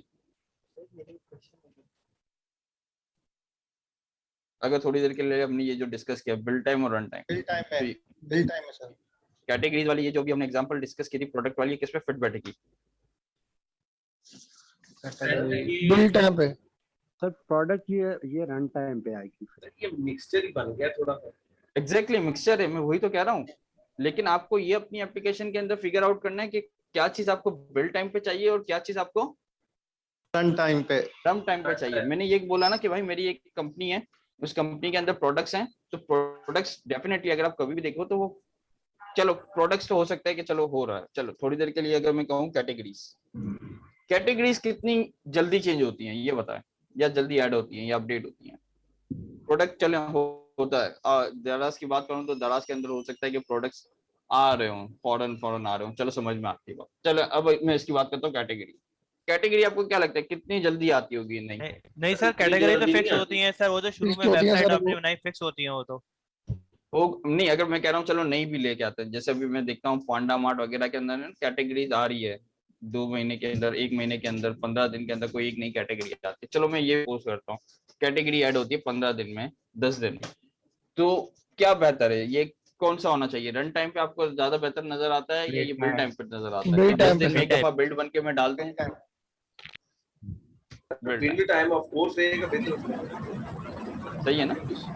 तब ये कुछ चीजें हैं जो आपकी एप्लीकेशन के हिसाब से आपको सोचनी पड़ेगी, क्या कौन सी एप्लीकेशंस के अंदर क्या चीज आपको बिल्ड टाइम पे रखनी है और क्या चीज आपको रन टाइम पे रखनी है। लेकिन जिस तरीके से मैं ब्लॉग्स की बात करता हूँ, ब्लॉग्स के अंदर भी यूजुअली ऐसा ही होता है कि लोगों ने ये बिल्ड टाइम पे सारी चीजें रखी हुई हैं। किसी ने पूरा ब्लॉग डाला और ब्लॉग डालने के बाद वो डिप्लॉय होगा, बिल्ड होगा, सारी चीजें आई और डिप्लॉय हो गया, तो वो बहुत फास्ट हो गई ये चीजें। तो इस तरीके से लोग ये सोचते हैं कि अब हमें अपना क्या डेटा स्टैटिक बनवाना है और क्या डेटा हमें अपना रन टाइम पे डालना है। तो ये हम दोनों काम कर सकते हैं। किस तरीके से वो तो हम अभी डेफिनेटली देखेंगे, लेकिन पहले कॉन्सेप्चुअल अगर सारी चीजें क्लियर होंगी तो फिर काम करने में भी आपको मजा आएगा। सर यानी कि सर ये जो आपका लॉगिन पेज होता है फेसबुक का जो लॉगिन, वो भी आपका मेरे ख्याल में स्टैटिक है, बिल्ड टाइम वाला है, बिल्ड टाइम वाला एग्जैक्टली। जब मैं लॉगिन पे क्लिक करता हूँ ना, फिर वो रन टाइम पे डिसीजन लेके सारी चीजें आगे फॉरवर्ड करता है। यानी दोनों चीजें, ऐसा नहीं है कि मैं जब स्टैटिक साइट बना रहा हूँ तो मैं कोई एपीआई कॉल नहीं कर सकता ना। जब भी उसमें ये वाला जो कंफ्यूजन वाला पार्ट था ना, वो यही था। अब आप बताएं कि क्या ये समझ में आता है कि ये जो स्टेटमेंट लिखा हुआ है वो सही है या नहीं? Yes sir. ओके हो गया सर। यहाँ पर मैं एक बात पूछना चाहूंगा पहले जब तक हमारे जहन में स्टैटिक का कॉन्सेप्ट था तो हम ये पढ़ते थे तो हमें ये लगता था कि यार स्टैटिक तो हमें पता है कि यार हार्ड कोडेड चीज है, और यहाँ पे ये कह रहा है कि यार इंटरेक्टिव भी नहीं हो सकता, डायनेमिक भी हो सकता, मींस के इंटरेक्टिव ना हो, डायनेमिक ना हो, कैसे पॉसिबल है? तो ये ऐसे पॉसिबल है। अब जब हम ज्यादा इसको अब यूज करके देखेंगे तो चीजें समझ में आएगी। लेकिन कॉन्सेप्चुअल जो मैं पूछने की कोशिश कर रहा हूँ कि कुछ चीजें समझ में आई आपको, 100% मुझे पता ही नहीं आई होगी, वो तो जब हम प्रैक्टिस करेंगे तब आना स्टार्ट हो जाएगी। लेकिन प्रॉब्लम और सॉल्यूशन जो हमने अभी डिस्कस किए, डिस्कशन से फायदा हुआ। यस जी सर। सर, मैं थोड़ा सा एक्सप्लेन करना चाहूँगा सर। द्राज पे जैसे प्रोडक्ट की आप एग्जांपल दे रहे थे, द्राज पे एक यूजर आता है, प्रोडक्ट ऐड करनी है, ठीक है। वो क्या करता है, प्रोडक्ट की इमेज डालता है, उसकी प्राइस डालता है, उसकी डिस्क्रिप्शन डालता है और उसका नाम डालता है, ठीक है। अब जैसे ही वो प्रोडक्ट डालेगा, वेबसाइट के ऊपर जाके एक स्पेसिफिक डिजाइन में वो शो होगी। प्रोडक्ट का डालना हमारा स्टैटिक होगा और जो शो हो रही है वो हमारा स्टैटिक होगा, क्योंकि वो स्टैटिक ब्लॉक के अंदर जाके शो होगी। राइट? ऐसा ही है, क्योंकि आप अगर गौर से देखो तो क्या वो रियल टाइम चल रहा होता आपके पास? जैसे किसी ने प्रोडक्ट के सामने आपके ठक करके आ गई, ऐसा नहीं होता ना? जी सर। या तो आप पेज रिफ्रेश कर रहे होते हैं या किसी और राउट से घूम के आ रहे होते तो फिर डेटा आ रहा, तो वो किसी तरीके से टैकल कर सकते हैं कुछ चीजों को। वो हम देखेंगे इंशाल्लाह किस तरीके से लोग सोचते हैं, किस तरीके से काम करते हैं। लेकिन प्रॉब्लम समझ में आ गई तो फिर थोड़ा आगे चलते हैं और इसको यूज करने की कोशिश करते हैं। कहाँ पे स्टैटिक रखना है, कहाँ पे क्या डायनामिक होना चाहिए। हाँ, ये डेफिनेटली हर जगह हर एप्लीकेशन का एक अपना होगा। मैं ये मतलब मेरे पास कोई ऐसा रूल नहीं पड़ा हुआ कि मैं आपको बोलूँ कि यार इस एप्लीकेशन के अंदर ये होगा, इस एप्लीकेशन के अंदर ये होगा, नहीं। क्योंकि एप्लीकेशन आप बनाते हैं, आप देख रहे होंगे, आपको ज्यादा बेहतर पता होगा कि क्या चीज है। हो सकता हो कि आप कह रहे हो कि मुझे हेडर के अंदर कहीं न्यूज दिखानी है, हर दफा अपडेट हो रही होगी, तो वो स्टैटिक नहीं रहा ना आपका, फिर वो रन टाइम पे आ गया। हाँ वो फिर रन टाइम पे आ गया। तो फिर कुछ चीजें आपको ऐसे कंपोनेंट्स बनाने होंगे जो रन टाइम पे काम करें, और कुछ ऐसे कंपोनेंट्स होंगे जो आपके बिल्ड टाइम के लिए होंगे। यानी कि सर चैट का जो चैट होती है वो रन टाइम होती है, यानी कि मैसेज आ रहा है और जा रहा है फौरन से, मतलब रिफ्रेश करने की भी जरूरत नहीं है, तो रन टाइम पे एग्जैक्टली वो रन टाइम के ऊपर है। वो सारा काम हम रन टाइम करवाएंगे डेफिनेटली। उसके लिए वही सारा काम करना पड़ेगा जो हम एपीआई कॉल्स होती हैं या सॉकेट का कनेक्शन हमने लगाया, वो सारा काम भी करना पड़ेगा। तो ऐसा नहीं है कि हम गेट्स भी बना रहे हैं तो सिर्फ और सिर्फ स्टैटिक साइट जनरेटर बना रहे हैं। ये हमारे लिए डायनेमिक भी है, यानी इंटरेक्टिव भी है, लाइक हम कॉल्स कर सकते हैं, सारे काम कर सकते हैं। लेकिन ये हमें फिगर आउट करना पड़ेगा कि हमें हमारे एप्लीकेशन में ऐसी क्या चीजें जो स्टैटिक हैं और ऐसी क्या चीजें जो डायनामिक है। अच्छा जी, तो open source framework on react, ये गेट्स भी अभी रिएक्ट के लिए ही मौजूद है और किसी के ऊपर एंगुलर वगैरह पे तो खैर नहीं है अभी। तो रिएक्ट के ऊपर ये फ्रेमवर्क बेस्ड मौजूद है हमारे पास गेट्स भी। और इससे हम स्टैटिक साइट जनरेट कर सकते हैं। इसका सबसे GraphQL सीखने का मकसद ही यही था हमारे यहाँ पे, क्योंकि गेट्सबी के अंदर हम क्या यूज करेंगे डेटा गेट करने के लिए, GraphQL सर पोस्ट डेटा हम कहीं ना कहीं किसी सर्वर में स्टोर कर रहे होंगे, आप लोग करेंगे वो इंशाल्लाह, हम देखेंगे इसके अंदर। और रिएक्ट यूज कर रहे हैं तो कोई टेंशन नहीं है, तो रिएक्ट सब में पड़ी हुई है। और इसके अंदर जिस तरीके से रिएक्ट के अंदर हम लोग कोई एप्लीकेशन यूज करनी हो तो हम कोई लाइब्रेरी यूज करते हैं, तो इसके अंदर हम गेट्सबी को यूज करते हैं। तो उसके अंदर हमारे पास क्या चीजें मौजूद होती हैं, उसके प्लगइन्स लाइब्रेरीज वही हैं, लेकिन गेट्सबी इसको प्लगइन्स का नाम देता है। हम देखेंगे कि कौन कौन से इसके प्लगइन्स हैं, किस तरह यूज कर सकते हैं। सर इसका कोई दोनों एक साथ हुआ ग्राफक्यूल और विकिपीडिया सॉरी सही कोई लिंक का साथ हो गया गेट्सबी ग्राफक्यूल में अलग-अलग। यार आपकी आवाज बिल्कुल नहीं आ रही दोस्त, बहुत डिस्टॉर्शन है आपकी आवाज। सर ये कह रहे थे ग्राफक्यूल और गेट्सबी के कुछ रखे हुए अलग-अलग होगा। नहीं अलग होगा, पहले GraphQL होगा फिर गेट्सबी होगा। अब इसका फायदा क्या है, इजी टू यूज इट है, बहुत सारे इसके फीचर्स हैं। जैम स्टैक के स्टैंडर्ड्स को मेंटेन करता है, जिसके अंदर जावास्क्रिप्ट एपीआई मार्कअप हमने देखा। एपीआई हम लोग जो कॉल करेंगे वही GraphQL वाली, मार्कअप आपको HTML वाले पता है, जावास्क्रिप्ट की मदद से ये सारा काम करेंगे हम। मेरा इस कॉन्सेप्ट नहीं हुआ इसका कि बिल्ड टाइम और रन टाइम का जो केस सिनेरियो है ना, ये जरा एक बार बता दें। ओके देखिए, बिल्ड टाइम का मतलब ये है कि हमें कुछ चीजें बिल्ड टाइम के लिए ऊपर चाहिए होती हैं। तो बिल्ड टाइम का मतलब है कि जब आप अपनी एप्लीकेशन को बिल्ड कर रहे होगे ना, तो हम किसी तरीके से डेटाबेस में या किसी सर्वर से ना डेटा लेके आएंगे और उससे हम अपने HTML CSS के पेजेस को क्रिएट कर देंगे, ठीक है। तो इससे फायदा ये होगा, यही वाला कॉन्सेप्ट है यहाँ पे कि ये इट लोड्स सुपर क्विक, क्योंकि HTML CSS है तो ये लोड बहुत जल्दी हो जाती है। इंस्टेड ऑफ के अगर हम कोई जावास्क्रिप्ट से API कॉल करें या कुछ करें तो definitely it takes some time, भले मिली सेकेंड्स लेती है लेकिन लेती है टाइम। लेकिन जो चीज़ें आप ब्राउजर पे क्लिक करते हैं और वो अगर HTML CSS पहले से उसकी मौजूद है, HTML में हार्ड कोडेड डेटा लिखा हो, तो बहुत फास्ट रेंडर हो जाता है वो, ठीक है। जैसे अगर आप लोगों ने वो काम किया था, हम लोग करते थे HTML CSS की वेबसाइट्स बनाते थे, तो आपने फील किया होगा कि जैसे ही हम HTML की वेबसाइट बनाते हैं तो बहुत क्विक लोड हो जाती है। लेकिन जब हम रिएक्ट की एप्लीकेशन बनाते हैं तो स्टार्टिंग में उसको थोड़ा सा टाइम लगता है, ऐसा है, क्योंकि वो रिएक्ट का इंजन चलता है, फिर सारी चीज़ें वो कंपोनेंट्स लेके आता है, फिर आपके ब्राउजर के ऊपर शो कर रहा होता है। तो थोड़ा थोड़ा डिफरेंस है इसमें, इतना नहीं है कि टाइमली, इतना टाइम का डिफरेंस नहीं है, बट है। गेट्सबी हम GraphQL यूज करेंगे, जैसे मैंने अभी बताया है। तो सारा डेटा हम क्या करेंगे, किसी सर्वर पे मौजूद होगा, GraphQL की मदद से उस सर्वर से डेटा लेके आएंगे हम लोग और अपने स्टैटिक पेज जनरेट करेंगे। कैसे वो देखेंगे इंशाल्लाह, टेंशन नहीं है। रिएक्ट के टेम्पलेट्स यूज कर रहा है, ठीक है। हमारे पास गेट्सबी के काफी टेम्पलेट्स मौजूद हैं, मतलब 3-4 हैं टेम्पलेट्स, मैं आपको दिखाता हूँ अभी थोड़ी देर में। प्लगइन इकोसिस्टम में सारे काम के लिए, कुछ काम्स के लिए हमें प्लगइन्स चाहिए होते हैं, अगर जो स्पेसिफिक चाहिए तो हम यूज करेंगे। हाँ समहाउ 100% नहीं कहूँगा मैं इसको, लेकिन ये वर्डप्रेस से बहुत ज़्यादा फास्ट है। क्यों फास्ट है वो अभी हम थोड़ी देर में डिस्कस करते हैं। Gatsby is a static site generator under the node GraphQL, और ये के साथ हम इसको यूज करेंगे। इसका प्राइमरी बेनिफिट है speed, security, developer experience. Security क्यों कह रहा है ये, speed, security end developer experience. Speed इसीलिए ना कि अगर मैं अभी HTML रिएक्ट की एप्लीकेशंस बनाता हूँ तो उसके अंदर मुझे सारा काम डायनेमिक करना पड़ता है, यूजुअली हम यही कर रहे होते हैं API से डेटा। लेकिन अगर मैं कुछ स्टैटिक साइट वाला काम कर दूँ तो स्पीड भी बढ़ेगी और उसकी सिक्योरिटी भी, क्योंकि API कॉल्स ही नहीं जाएंगी, वहाँ पे कुछ नजर ही नहीं आएगा सामने वाले को क्या हो रहा है क्या नहीं हो रहा, पूरा उसको तो यही लगेगा ना HTML पूरी आ रही है। Am I right? Yes sir. ठीक है, डेवलपर एक्सपीरियंस अच्छा हो जाएगा। क्यों? क्योंकि आप लोग ऑलरेडी रिएक्ट के ऊपर डायनेमिक एप्लीकेशंस बना के आ चुके हैं। जब हम स्टैटिक यूज करेंगे, ये गेट्सबी यूज करेंगे तो है ही रिएक्ट के ऊपर, तो आपको कोई स्पेशल नई चीज नहीं सीखनी, आपको सिर्फ उसको यूज करना है। और जिस तरीके से इसकी कम्युनिटी भी बिल्ड होती जा रही है तो इसके प्लगइन्स भी अच्छे खासे मौजूद हैं। तो जो हम डेटा लेके आएंगे कहाँ पे सेव होगा? वो होगा कंटेंट। वो जो डेटा होगा वो कॉन्टेंटफुल है, ठीक है। वर्डप्रेस में क्या मसला, कोई बताएगा मुझे? और इसमें एक चीज यूज हुई है, हेडलेस सीएमएस।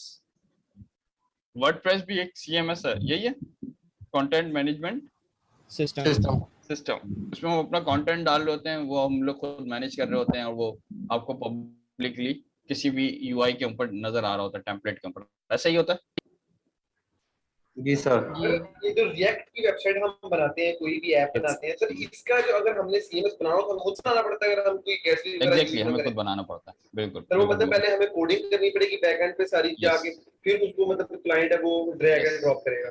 यस सर काफी मुश्किल काम है। मुश्किल काम नहीं है, अब आसान हो जाएगा कॉन्टेंटफुल आप जब देखेंगे। अब वर्डप्रेस में मसला क्या, मुझे कोई बताएगा? वर्डप्रेस में जो मैंने डेटा डाला हुआ है, क्या मैं उसको किसी अपनी रिएक्ट के एप्लीकेशन में यूज कर सकता हूँ? नहीं। No sir. क्यों? क्योंकि वो दोनों टाइटली कपल्ड है। वर्डप्रेस इटसेल्फ पीएचपी पे बना हुआ है और उसने अपना एक सीएमएस बनाया हुआ है जो डेटाबेस से कनेक्टेड है, और वो दोनों आपस में टाइटली कपल्ड है। अगर मैं वर्डप्रेस को निकाल दूं तो उसका डेटाबेस नहीं यूज कर सकता हूँ 100%। मैं मुझे पता है, मैंने यूज नहीं किया हुआ, लेकिन मुझे पता है हम यूज कर सकते हैं। उसके लिए कुछ चीजें हैं जो हम इम्प्लीमेंट करें तो हम उसकी एपीआई को यूज कर सकते हैं, लेकिन फिर भी वो दोनों आपस में टाइटली कपल्ड है, ठीक है। यहाँ पे आप देखेंगे तो आपके पास टाइटली कपल चीजें नहीं मौजूद। क्यों? क्योंकि हम सारा डेटा जो डालेंगे वो कॉन्टेंटफुल के अंदर डालेंगे, और कॉन्टेंटफुल हेडलेस सीएमएस है। हेडलेस सीएमएस का फायदा ये है कि ये वाला जो सीएमएस है ये मैं रिएक्ट के साथ यूज कर रहा हूँ, कल को मैं चाहूँ तो किसी और एप्लीकेशन का कर सकता हूँ, और फिर चाहूँ तो मैं किसी और के साथ यूज कर सकता हूँ। क्यों? क्योंकि कॉन्टेंटफुल तो एक स्टोरेज है आपकी ना जी। सर ये कॉन्टेंटफुल तो हम वर्डप्रेस के प्लगइन के साथ यूज कर सकते हैं फिर इस तरह? यही मैं कह रहा हूँ, वर्डप्रेस के साथ तो मुझे नहीं पता कि हम यूज कर सकते नहीं, वर्डप्रेस के बारे में मैं ज्यादा बेहतर नहीं बता पाऊंगा, लेकिन इसका फायदा ये है कि ये हेडलेस है, तो इसका कोई हेड ही नहीं है, यानी हम इसको कहीं पे भी लगा देंगे, हम इसको यूज कर सकते हैं। तो अभी मैं अपनी रिएक्ट एप्लीकेशन के साथ यूज कर सकता हूँ। हो सकता है ये क्या पता कॉन्टेंटफुल वर्डप्रेस के किसी प्लगइन के साथ यूज करके हम उसको यूज कर सकते हो।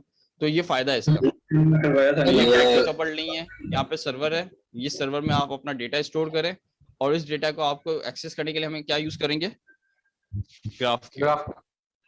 अच्छा तो सर, आजकल नया एक ट्रेंड आया हुआ है, मतलब जिन लोगों के मतलब बहुत हैवी अभी प्रोजेक्ट बन गए हुए हैं वर्डप्रेस के ऊपर, ठीक है, तो उसकी ऐसी है कि मतलब जैसे जैसे वो हैवी होता जाता है, कंटेंट ज्यादा आता है, तो वो स्लो होता जा रहा है।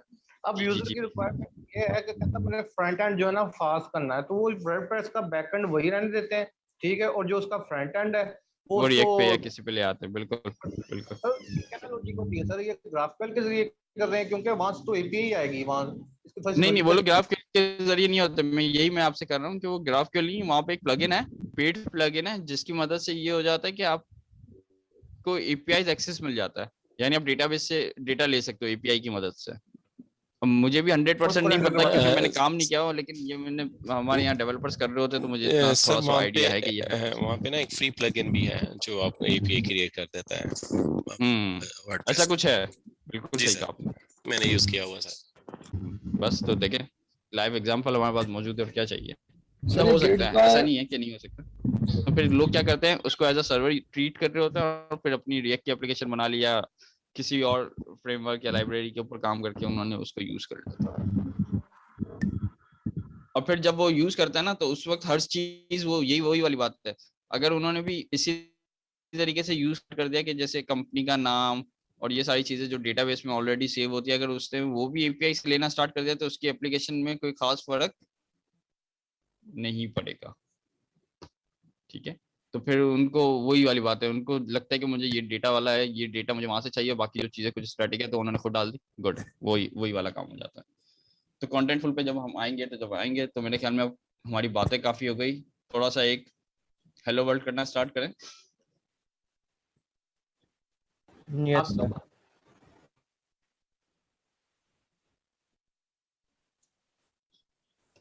ठीक है, तो ये सर्जिया के स्टेप्स ऑलरेडी मौजूद है मेरे पास, तो मैं इसी को यूज करूंगा, मैं आप लोगों के साथ शेयर जरूर कर देता हूँ।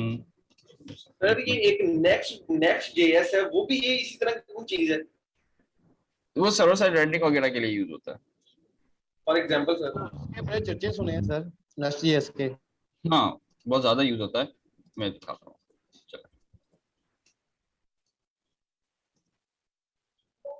जेएम स्टैक और गेट्सबी में फर्क क्या है?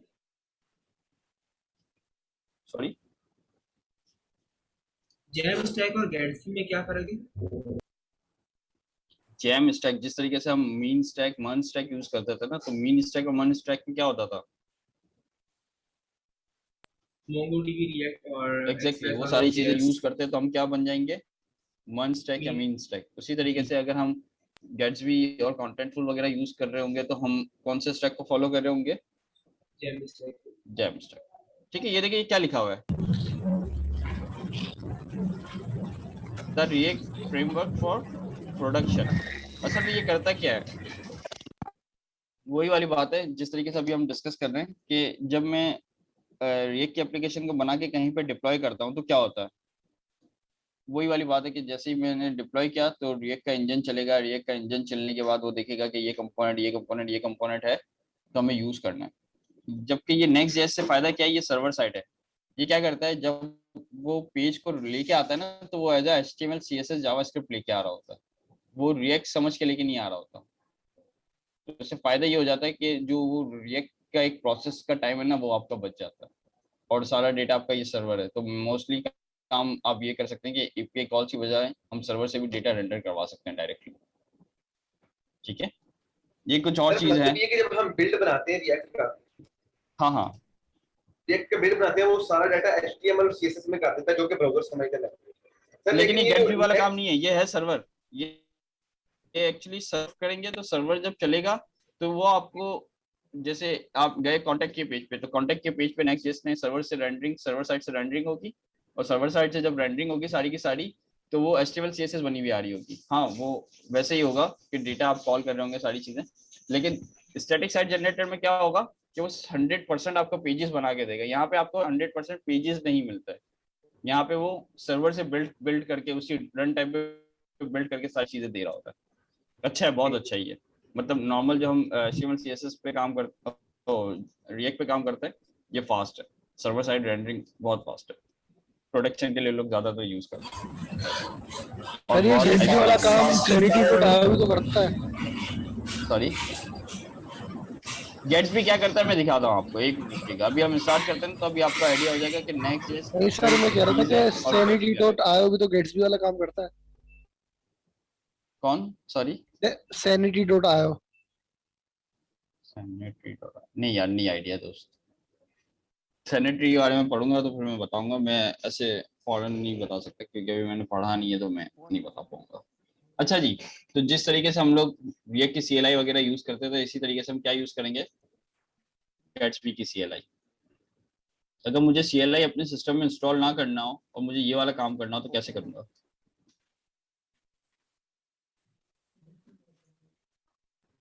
बता कर लेंगे, क्लोन कर लेंगे। ठीक है, हाँ एक तरीका क्लोन है, और कोई तरीका है? कॉपी कर लें तो जाके NPX कोड यही पढ़ा है किसी ने? यस सर, NPX से भी हो जाएगा ये। NPX से हो जाएगा ना? जी सर, थोड़ा तो चाहिए। हाँ बिल्कुल हो जाएगा। NPX का मतलब है node package executor.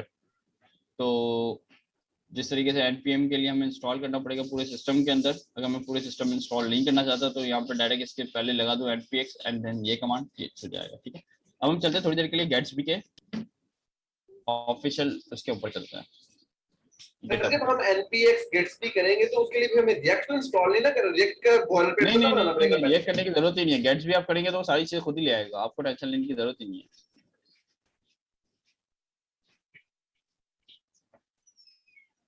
Gatsby JS, ठीक है, ये इसका URL है गेट्सबी की ऑफिशियल वेबसाइट का।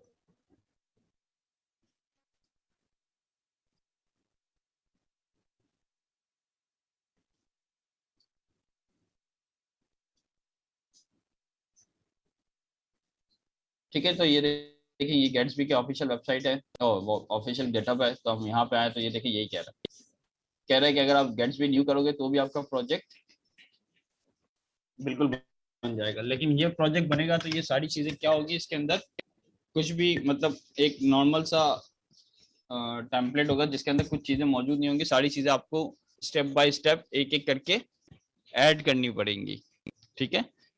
और इसके अलावा इससे हमें कुछ अपने वो दिए हुए पहले से बने बनाए टेम्पलेट्स, अगर हम वो यूज करना चाहें तो हम वो यूज कर सकते हैं बिल्कुल। टेम्पलेट्स इसके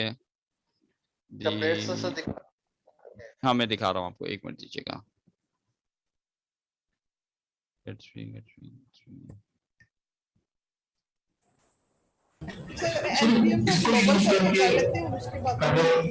समझेगा इसको यूज करके हम कम से कम कोडिंग करेंगे और हमारे को आउटपुट मिलेगा। यार अनफॉर्चुनेटली दोस्त आपकी आवाज बहुत हो रही है तो मुझे क्लियर नहीं आ रही। सर एनपीएम को ग्लोबल करके कर लेते हैं इंस्टॉल, और उसके बाद न्यू करके कोई भी नाम देके उसमें करेंगे तो हो जाएगा। हाँ हाँ बिल्कुल हो जाएगा। और थर्ड स्टेप में इसको डेवलप, लेकिन वो एक बहुत सिंपल सा टेम्पलेट मिलेगा, उसके अलावा आप बहुत सारी चीजें खुद करनी पड़ेंगी, ठीक है। अभी मैं दिखाता हूँ इसके टेम्पलेट्स कहाँ कहाँ मौजूद है, मुझे सिर्फ एक मिनट दीजिएगा। ये तो वही है गैट्सबी हम किस तरीके से यूज कर सकते हैं, लेकिन ये देखें प्लगइन लाइब्रेरीज भी हैं इसके पास। तो जो मैं आपसे कह रहा था ना प्लगइन्स के, तो इसमें बहुत सारे प्लगइन्स हमारे पास मौजूद है। मैं सिर्फ आपको इसके वो टेम्पलेट्स दिखाना चाह रहा हूँ। ये रहा create project from starter templates. तो स्टार्टर टेम्पलेट्स के लिंक कहाँ पे मिलेंगे भाई, मैं देख लेता हूँ। First this starter library. तो ये देखें ये पहले से बने बनाए क्या है स्टार्टर प्रोजेक्ट्स मौजूद हैं। अगर आप कहेंगे यार गैट्सबी स्टार्टर शॉपिफाई, तो ये शॉपिफाई का पूरा टेम्पलेट बना बनाया मिल जाएगा आपको। सिर्फ और सिर्फ क्या करना होगा, आपको इसको अपने किसके साथ कनेक्ट करना होगा, सर्वर के साथ। हाँ कॉन्टेंटफुल के साथ कनेक्ट करना होगा, वरना तो पूरी ये आपको कंपोनेंट्स और सारी चीजें पूरी बनी बनाई मिल जाएगी। अच्छा है ना। रिएक्ट में बात करो तो रिएक्ट पे हमारे पास टेम्पलेट्स मौजूद नहीं है, हमें खुद करना पड़ता है सारा काम यूजुअली, ऐसा ही है। Yes sir. यहाँ पे देखें ये पोर्टफोलियो अगर आपको बनाना है तो आप ये वाला टेम्पलेट यूज कर सकते हैं। तो ये देखें इसके बहुत सारे टेम्पलेट्स ऑलरेडी मौजूद हैं। ये देखें ब्लॉग्स बनाना है, ब्लॉग का पहले से टेम्पलेट मौजूद है। जब हमें इसे एडिट करना होगा तो हम जाके रिएक्ट में कोडिंग से एडिट करेंगे कि live WordPress drag and drop करेंगे? नहीं रिएक्ट की तरह कोडिंग में एडिट करना पड़ेगा, वो लाइव वर्डप्रेस वाला सीन नहीं है, ठीक है। तो ये देखें अगर टाइप स्क्रिप्ट के साथ आपको यूज करना है गैट्सबी, तो ये टाइप स्क्रिप्ट के साथ। ये देखें बेतहाशा इसके अंदर टेम्पलेट्स मौजूद है। पहले तो सिर्फ 3-4 आते थे, अभी काफी हो गए, तो लोगों ने इस पे अपना इनपुट देना। ये अच्छे खासे इसके टेम्पलेट्स मौजूद है। अगर आपको कोई शॉपिफाई वेबसाइट्स बनानी है या कुछ पहले से बनी बनाई थीम यूज करनी है, तो ये देखें ऑलरेडी सिर्फ आपको इसको कनेक्ट करवाना होगा अपने कंटेंट के सर्वर के साथ, और सारा डेटा आपके पास फिर आ जाएगा, ठीक है। चलो अब इसको देखते हैं। ये आपको दिखा दिया जो मेन काम था। अब हम आते हैं जरा वापस से सर के कोड के ऊपर। ये कैसे हटेगा भाई,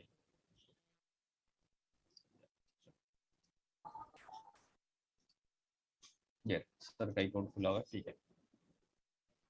तो सर ने क्या किया हुआ है, एक स्टार्टर टेम्पलेट लिया हुआ है, क्या गैट्सबी स्टार्टर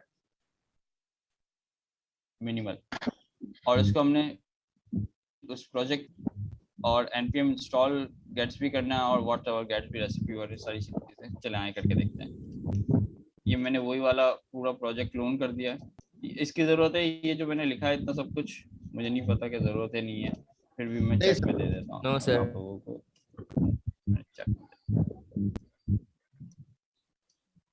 ओके जी, अब हम आते हैं गैट्सबी के 0 वाले पे और इसके अंदर चलते हैं। npmi करता हूँ मैं, क्योंकि अभी मैंने इसको इंस्टॉल नहीं किया और माइट भी पॉसिबल है कि मेरे पास एक इशू आए, लेकिन लेट्स सी। पहले मैं कंफर्म नहीं है तो मैं बता भी नहीं था। देख सकते हैं npmi, क्योंकि इसमें अभी मेरे पास पैकेजेस इंस्टॉल तो हर सर के स्टेप्स देखिएगा, उसके नीचे रीड में पढ़िएगा, कमांड्स दिए पेस्ट कीजिएगा, प्रोजेक्ट बन जाएगा। प्रोजेक्ट बनने के बाद आपको npmi करने की जरूरत नहीं है, क्योंकि जब आप प्रोजेक्ट बनाते हैं तो नोड मॉड्यूल्स इंस्टॉल हो जाते हैं। बट मेरे पास डेफिनेटली मैंने क्लोन किया हुआ अभी, तो मेरे पास नोड मॉड्यूल्स नहीं है तो मैं माइक बंद कर वाला डिस्टॉर्शन बहुत ज्यादा है।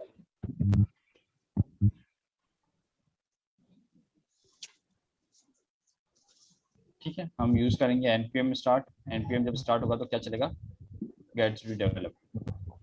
और जब अगर मुझे वही वाली बात है, जब मैंने अपना सारा काम कर लूँ और फिर मैं क्या करूँगा, एप्लीकेशन जिस तरीके से हम रिएक्ट के अंदर करते थे npm बिल्ड, तो इसमें भी करेंगे npm बिल्ड। तो ये क्या करेगा वो हम देखते हैं थोड़ी देर में, ठीक है आते हैं। सर गेट्सबी बिल्ट उसकी कमांड को रन करेंगे तो जो भी हमने डाटा बनाया होगा वो हमारा कॉन्टेंटफुल के ऊपर चला जाएगा। चला नहीं जाएगा, कॉन्टेंटफुल से डेटा आता है, यहाँ से जाएगा नहीं। अच्छा वहां से आ मैं सकता दिखाता है। हूँ, मैं कर, हाँ ठीक वहां सर। से आएगा, यहाँ से डेफिनेटली। लेकिन फिर वही आपको फॉर्म्स बनाने पड़ेंगे। लेकिन सबसे अच्छा तरीका तो यही है ना, जैसे वर्डप्रेस के अंदर होता है, आपके पास डेटा ऐड करने का एक एडमिनिस्ट्रेटिव टूल्स अलग दिया हुआ होता है, पता है ना, जहाँ से हम डेटा अपना ऐड कर रहे होते हैं। जी सर। वही वर्डप्रेस की जो आप बात कर रहे थे कि इसमें एडमिनिस्ट्रेटिव वो दिया हुआ होता है ना, यूआई। जी सर। इसमें हमारे पास कंटेंटफुल मौजूद है। आपको किसी को कुछ देने की जरूरत नहीं, आप कंटेंटफुल का एक्सेस दो, उसको बोलो डेटा डालो, वो डेटा डाल रहा होगा और आपकी वेबसाइट अपडेट हो जाएगी। मैं बताता हूँ किस तरीके से, देखते हैं थोड़ी देर चल जाए, बल्कि जब तक कंटेंटफुल खोल लेता हूँ। क्या ख्याल है, थोड़ा सा अच्छा हो जाएगा। क्या ख्याल है सर? तो दोस्त आप लोग सारे कंटेंटफुल के ऊपर क्या बनाएंगे, अपना अकाउंट बनाएंगे। मेरा अकाउंट शायद मौजूद भी है या नहीं मुझे भी नहीं पता। सर इसकी बुक नहीं है फिर? मेरा है तो सही मौजूद।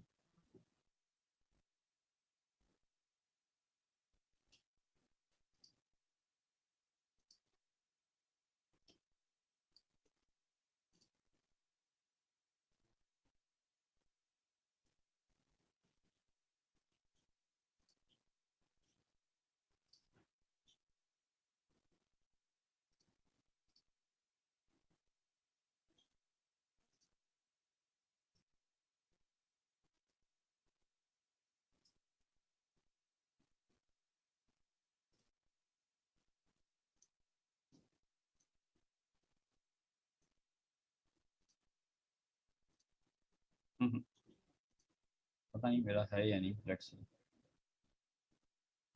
ये कह रहा है, लेकिन मेरे पास ऑलरेडी था, उसमें कुछ डेटा भी था, मैं चाह रहा था डेटा वाला ही दिखा दूं। खैर चले, आप लोग लॉगिन तो करें इसको अपने पास, मैं जब तक कोशिश करता हूँ मेरे पास भी देखने की।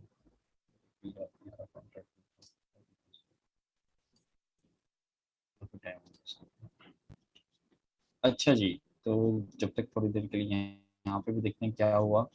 पैकेज हो गया, ये हो गया, ठीक है। हम करते हैं npm स्टार्ट, पहले एक दफ़ा npm स्टार्ट करके देखते हैं हमारे सामने आता क्या है।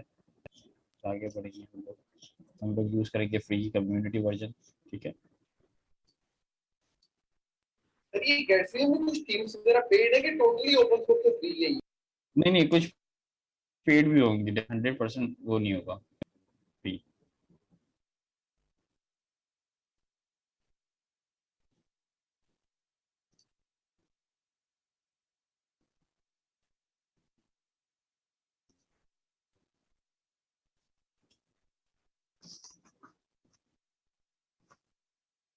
चले गेटअप से कर देते हैं, कोई मसला नहीं है, पुराना वाला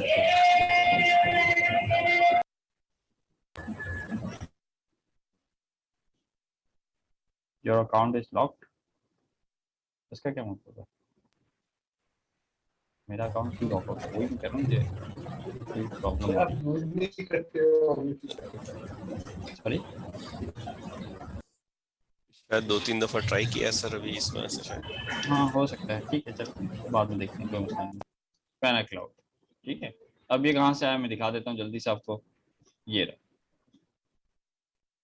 अब ये इन्होंने सर ने टीएस में बनाया हुआ है, तो आप इसको क्या करते हैं, चेंज करके जेएस भी कर देते, तो कोई मसला नहीं है, ठीक है। ये चल गया फ्रॉम जेएस, ये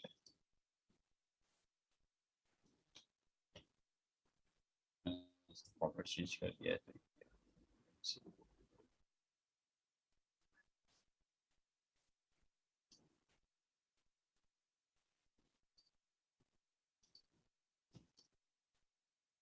ठीक है। तो हम लोग जावास्क्रिप्ट में काम करेंगे तो हम इसको जेएस में देखेंगे।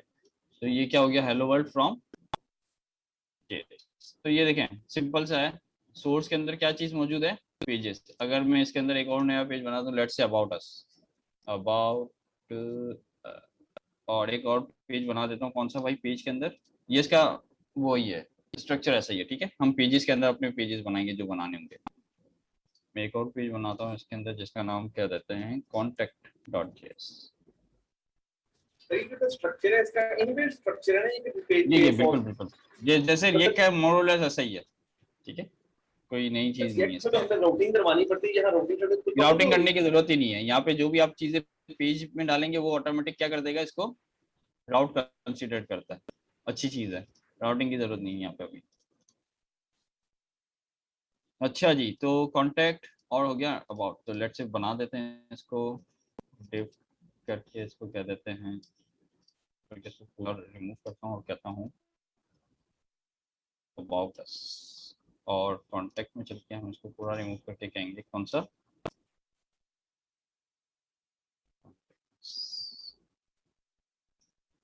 Let's see. अब मैं जाता हूँ अबाउट, अबाउट, तो ये देखिए अबाउट पे आ गया। अब मैं जाके कहता हूँ कॉन्टैक्ट, ये क्या करेगा, कॉन्टैक्ट करेगा, ठीक है। कुछ चीजें अच्छी नजर आ रही हैं आपको कि इसमें देखा आपको राउटिंग नहीं करनी पड़ी। सारी पेजेस के अंदर आप जितने पेजेस बनाएंगे वो पेज ऑटोमेटिक बनना स्टार्ट हो जाएंगे। और ये सारी चीजें जैसे रिएक्ट के अंदर है। अभी ये क्या चीजें हैं, अभी हम इसके ऊपर आते हैं। ये गेट्सबी कॉन्फ़िग क्या है, तो क्यों ये टाइपस्क्रिप्ट क्यों नजर आ रहा है यहाँ पे हमने, क्योंकि हमने अपनी क्या हुआ है एज अ टाइपस्क्रिप्ट यूज किया हुआ है। तो अब अगर आप टाइपस्क्रिप्ट यूज नहीं करेंगे तो आपको इनिशियल जो ये होगा ये एम्प्टी होगा, ठीक है। तो खैर अभी इसका फायदा मैं दिखाता हूँ। पहले तो ये देखें कोई ऐसी चीज नहीं है जो नई फोल्डर हो, कैसे, ठीक है, रहने देते हैं इसको थोड़ी देर। नोड मॉड्यूल्स आपको पता है पब्लिक का फोल्डर जैसे रिएक्ट के अंदर होता था वैसे ही पड़ा हुआ है। ये रिएक्ट के अंदर सोर्स है, सोर्स मतलब गेट्सबी के अंदर सोर्स है, और पेजेस, पेजेस के अंदर हम जितने भी फोल्डर्स बनाएंगे ये आपके पेजेस होंगे। इसके अंदर मैं कर सकता हूँ कंपोनेंट, और इस कंपोनेंट के अंदर न्यू फोल्डर,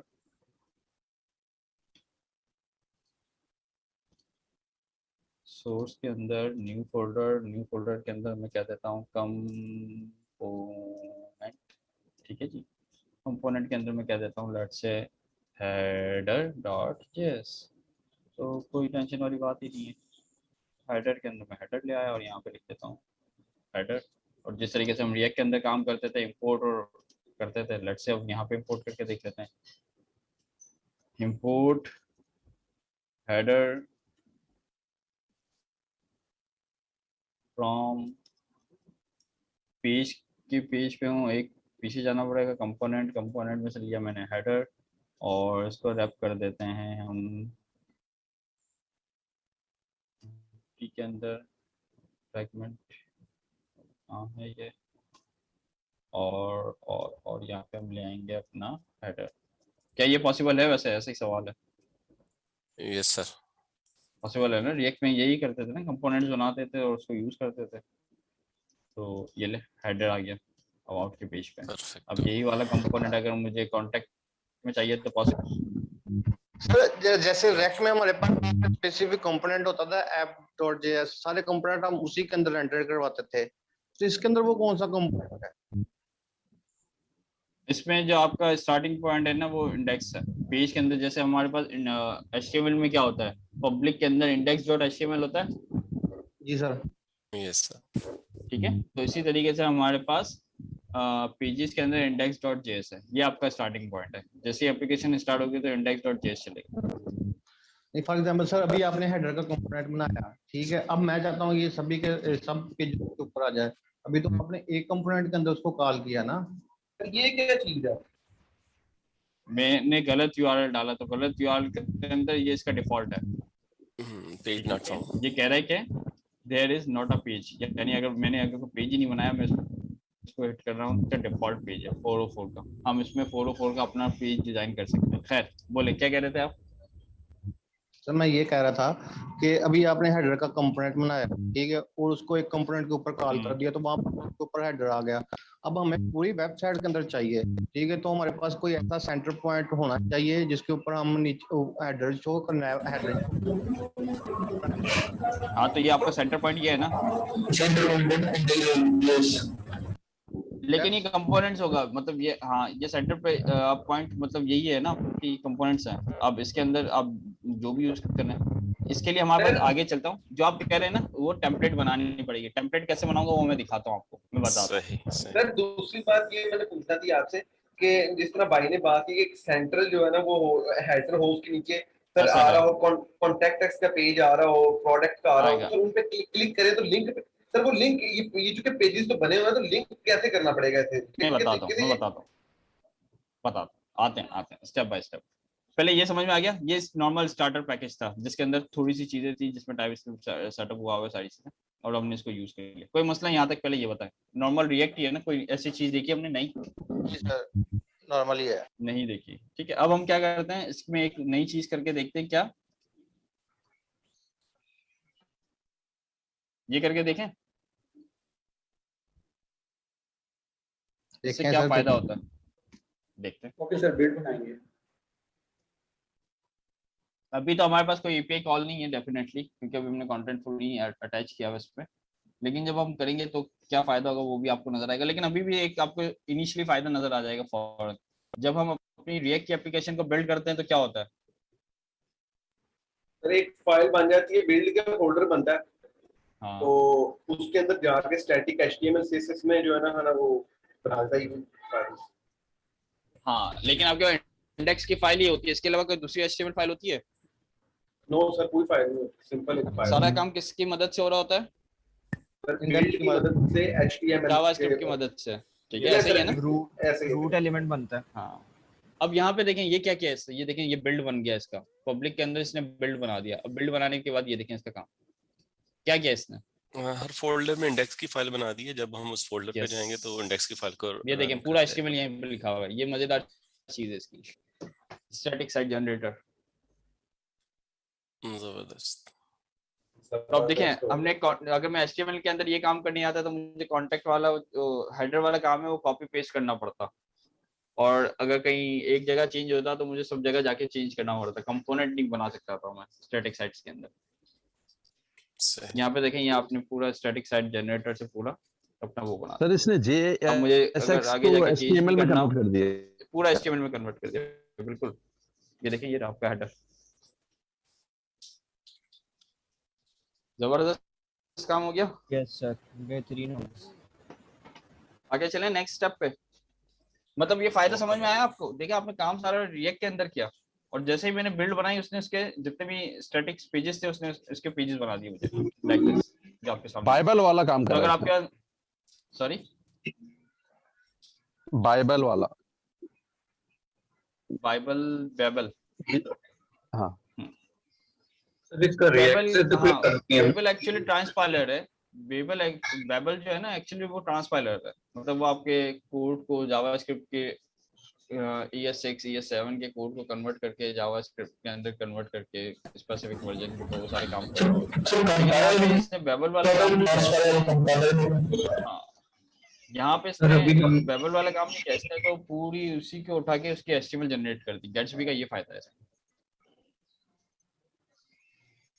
सर मैंने पूछना था, हम रिएक्ट से टोटली अब हट चुके हैं ना, आपकी जो रिएक्ट बार बार कह रहे हो कुछ यूज करता हूं। रिएक्ट ही होगी पूरी, इसमें रिएक्ट ही है मेरे दोस्त, पूरी रिएक्ट है। नहीं मतलब रिएक्ट, मतलब इसमें रिएक्ट की कोई चीज मुझे नजर नहीं आ रही, खाली आप कोडिंग के लिए ऐसे कह रहे हैं कि फॉर्मेट पर रिएक्ट और सारी चीजें रिएक्ट ही यूज होगी इसके अंदर। हम लाइब्रेरीज यूज कर सकते हैं, इसमें रिएक्ट की सारी चीजें यूज हो सकती है जो आप पहले करके आ रहे हो। तो ये गेट्सबी जो है रिएक्ट थोड़ी सी इसके अंदर हमारे लिए फायदा हो गया कि जो हमें राउटिंग वगैरह करनी थी वो नहीं करनी पड़ेगी, और बहुत सारी चीजें हैं, लेकिन है तो पूरी रिएक्ट ही है। हम अपने रिएक्ट के अंदर जो यूज इफेक्ट के जो हुक्स यूज करते थे सब कुछ आप यूज कर सकते हैं इसके अंदर। Okay sir, thank you. चलें अब चलते हैं क्या, पेज कंपोनेंट लिंकिंग।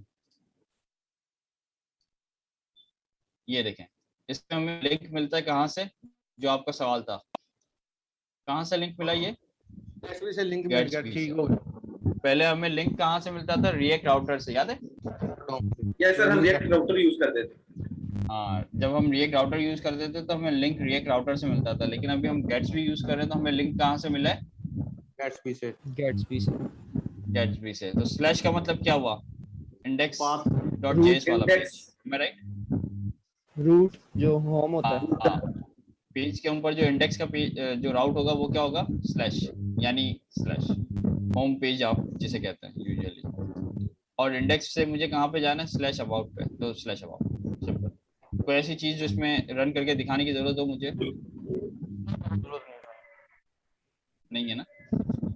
तो जो आपने अभी लिंकिंग की बात की, इसमें लिंक के लिए हम लोग Gatsby का लिंक यूज करेंगे, लाइक दिस। सब कंपोनेंट्स ये अभी हमने ये करके देख चुके हैं हम ऑलरेडी, ठीक है। यहाँ पे इन्होंने हेडर यूज किया हुआ है। हमें टाइपस्क्रिप्ट का आना कितना जरूरी है? सॉरी, टाइपस्क्रिप्ट का आना हमें कितना जरूरी है? नहीं, बिल्कुल इतना खास जरूरी नहीं है, लेकिन डिपेंड करता है क्लाइंट की रिक्वायरमेंट में। आपको जावास्क्रिप्ट अच्छी है तो आपके लिए टाइपस्क्रिप्ट मसला नहीं करेगी इतनी। लेकिन सर क्लाइंट की भी समझ नहीं लगती, किसी वक्त कुछ भी डिमांड कर देता है, वो क्या करे इसका? क्लाइंट तो कोई भी हो सकता है ना, मसला यही है ना, क्लाइंट एक नहीं होता, यही तो सबसे बड़ा प्रॉब्लम है। क्लाइंट आपके पास मल्टीपल और हर लेवल के अलग अलग होते हैं। तो जो अच्छा क्लाइंट है वो दूसरी चीजें रिक्वायर करेगा, कोई एक क्लाइंट आएगा जिसको कुछ भी नहीं पता, आप कुछ भी बोल दो उसको, वो कहेगा हाँ ठीक है बना दो, ऐसा भी क्लाइंट आता है। तो चलें आगे चलते हैं। ये देखिए यहाँ पे एक चीज यूज हुई है, क्या यूज हो रहा है? क्या लिखा हुआ है स्टेप नंबर 3 के ऊपर? लेआउट। ये क्या मतलब, इसका लेआउट का क्या मतलब, अगर आपको पढ़ने से समझ में आए कुछ? सर जो भी आप लोगों के सवाल भी थे शायद कि हम लुक एंड फील जो है उसकी सर। हाँ, जिस तरीके से आप कह रहे थे ना कि यार अभी तो पूरी एप्लीकेशन के अंदर हेडर नजर आए मुझे, सेंट्रल हेडर सर। हाँ, तो ये देखें, ये हमने एक लेआउट बनाया अपनी एप्लीकेशन का, कि लेट से जो भी लेआउट बनाया। अब इस लेआउट पे देखें हमने क्या काम किया हुआ है। इस लेआउट में मैंने टाइटल दे दिया और यहाँ पे एक अबाउट लिंक दे दिया, यानी हेडर बना दिया आपके। तो यहाँ पे नेविगेशन बार आप और भी बना सकते हैं, कुछ और भी देते हैं। तब क्या पूरी एप्लीकेशन के अंदर ये वाला लेआउट हमेशा सेम रहेगा। बिल्कुल सही कहा आपने। तो ये वाला जो हेडर का कंपोनेंट अगर वो मैं डायरेक्ट लेआउट के अंदर यूज कर लूं तो क्या पॉसिबल है? जी सर, बिल्कुल पॉसिबल है। और जिस तरीके से हम चिल्ड्रन यूज करते हैं, तो ये हमने चिल्ड्रन, अच्छा ये बताएं आपको, ये पता है ये चिल्ड्रन क्या है? ये कभी यूज किया हमने रिएक्ट के अंदर? सर ये उस टैग के अंदर जो भी लिखेंगे उसको एज अ चिल्ड्रन ले लेगा। जो props.children हमें मिलता है उसका मतलब ये होता है कि हम इन एक्चुअली तो हम ज्यादातर क्या बनाते हैं? सेल्फ क्लोजिंग टैग, ऐसा ही है। तो सेल्फ क्लोजिंग जब हम टैग बनाते हैं तो उसमें चिल्ड्रन नहीं मिलता हमें। क्यों? उसके अंदर हमें क्या मिल रहे होते हैं? प्रॉप्स के अंदर आपने यहाँ पे जो प्रॉप्स डिफाइन किए हुए होते हैं। लेकिन जब आप टैग को ओपनिंग और क्लोजिंग के अंदर यूज करना स्टार्ट करते हैं लाइक दिस, तो यहाँ पे आपको जो भी इस ओपनिंग और क्लोजिंग टैग के अंदर आपने जो भी लिखा होगा वो कौन से प्रॉप में मिलेगा आपको?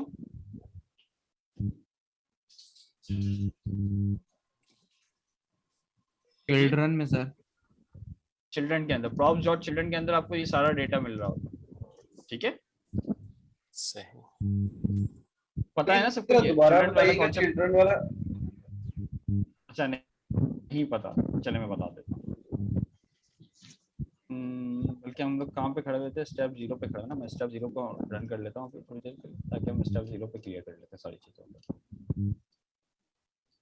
हम कोई भी ले लेते हैं, लेट्स से ये ले लेते, बल्कि हेडर है ना हमारे पास, कहाँ गया हेडर? ये रहा।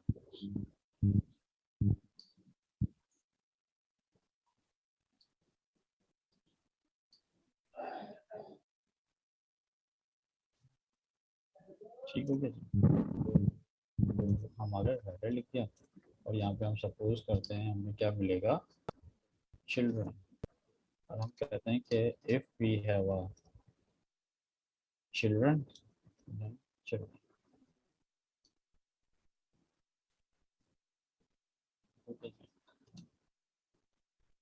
ओके।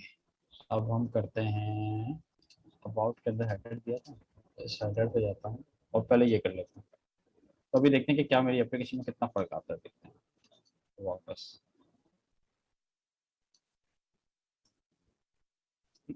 ये देखें हेडर ही चल रहा है क्योंकि ये सेल्फ क्लोजिंग टैग है और इसके अंदर मैंने कुछ भी नहीं दिया हुआ, तो ये है। अब मैं इसको ओपनिंग और क्लोजिंग टैग करता हूँ, ओपनिंग और ये मेरा क्लोजिंग टैग, ठीक है जी। अब मैं कहता हूँ इसको hello world in header via children, ठीक है। लेट्स सी क्या होता है, ये देखें क्या हुआ।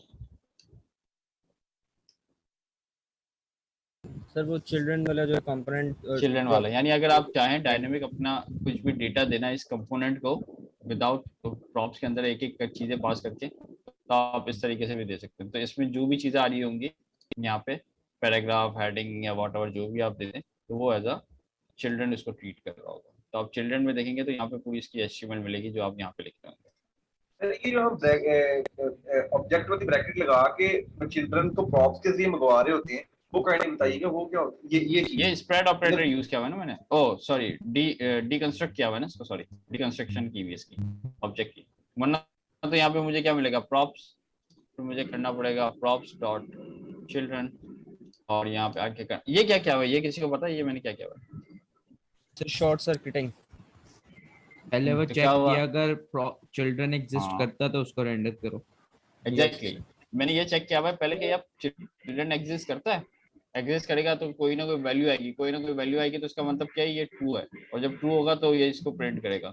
और अगर जब एग्जिस्ट नहीं करेगा तो ये अनडिफाइंड या नल आएगा। वैसे तो अनडिफाइंड आएगा यूजुअली, लेकिन ऐसे ही एक बात कर रहा हूँ, अगर नल या अनडिफाइंड वैल्यूज होगी तो ये वाला कोड ब्लॉक देखेगा फॉल्स है, तो फॉल्स होगा तो ये इसके ऊपर कभी भी चेक नहीं करेगा, मतलब आगे जाएगा ही नहीं, ठीक है।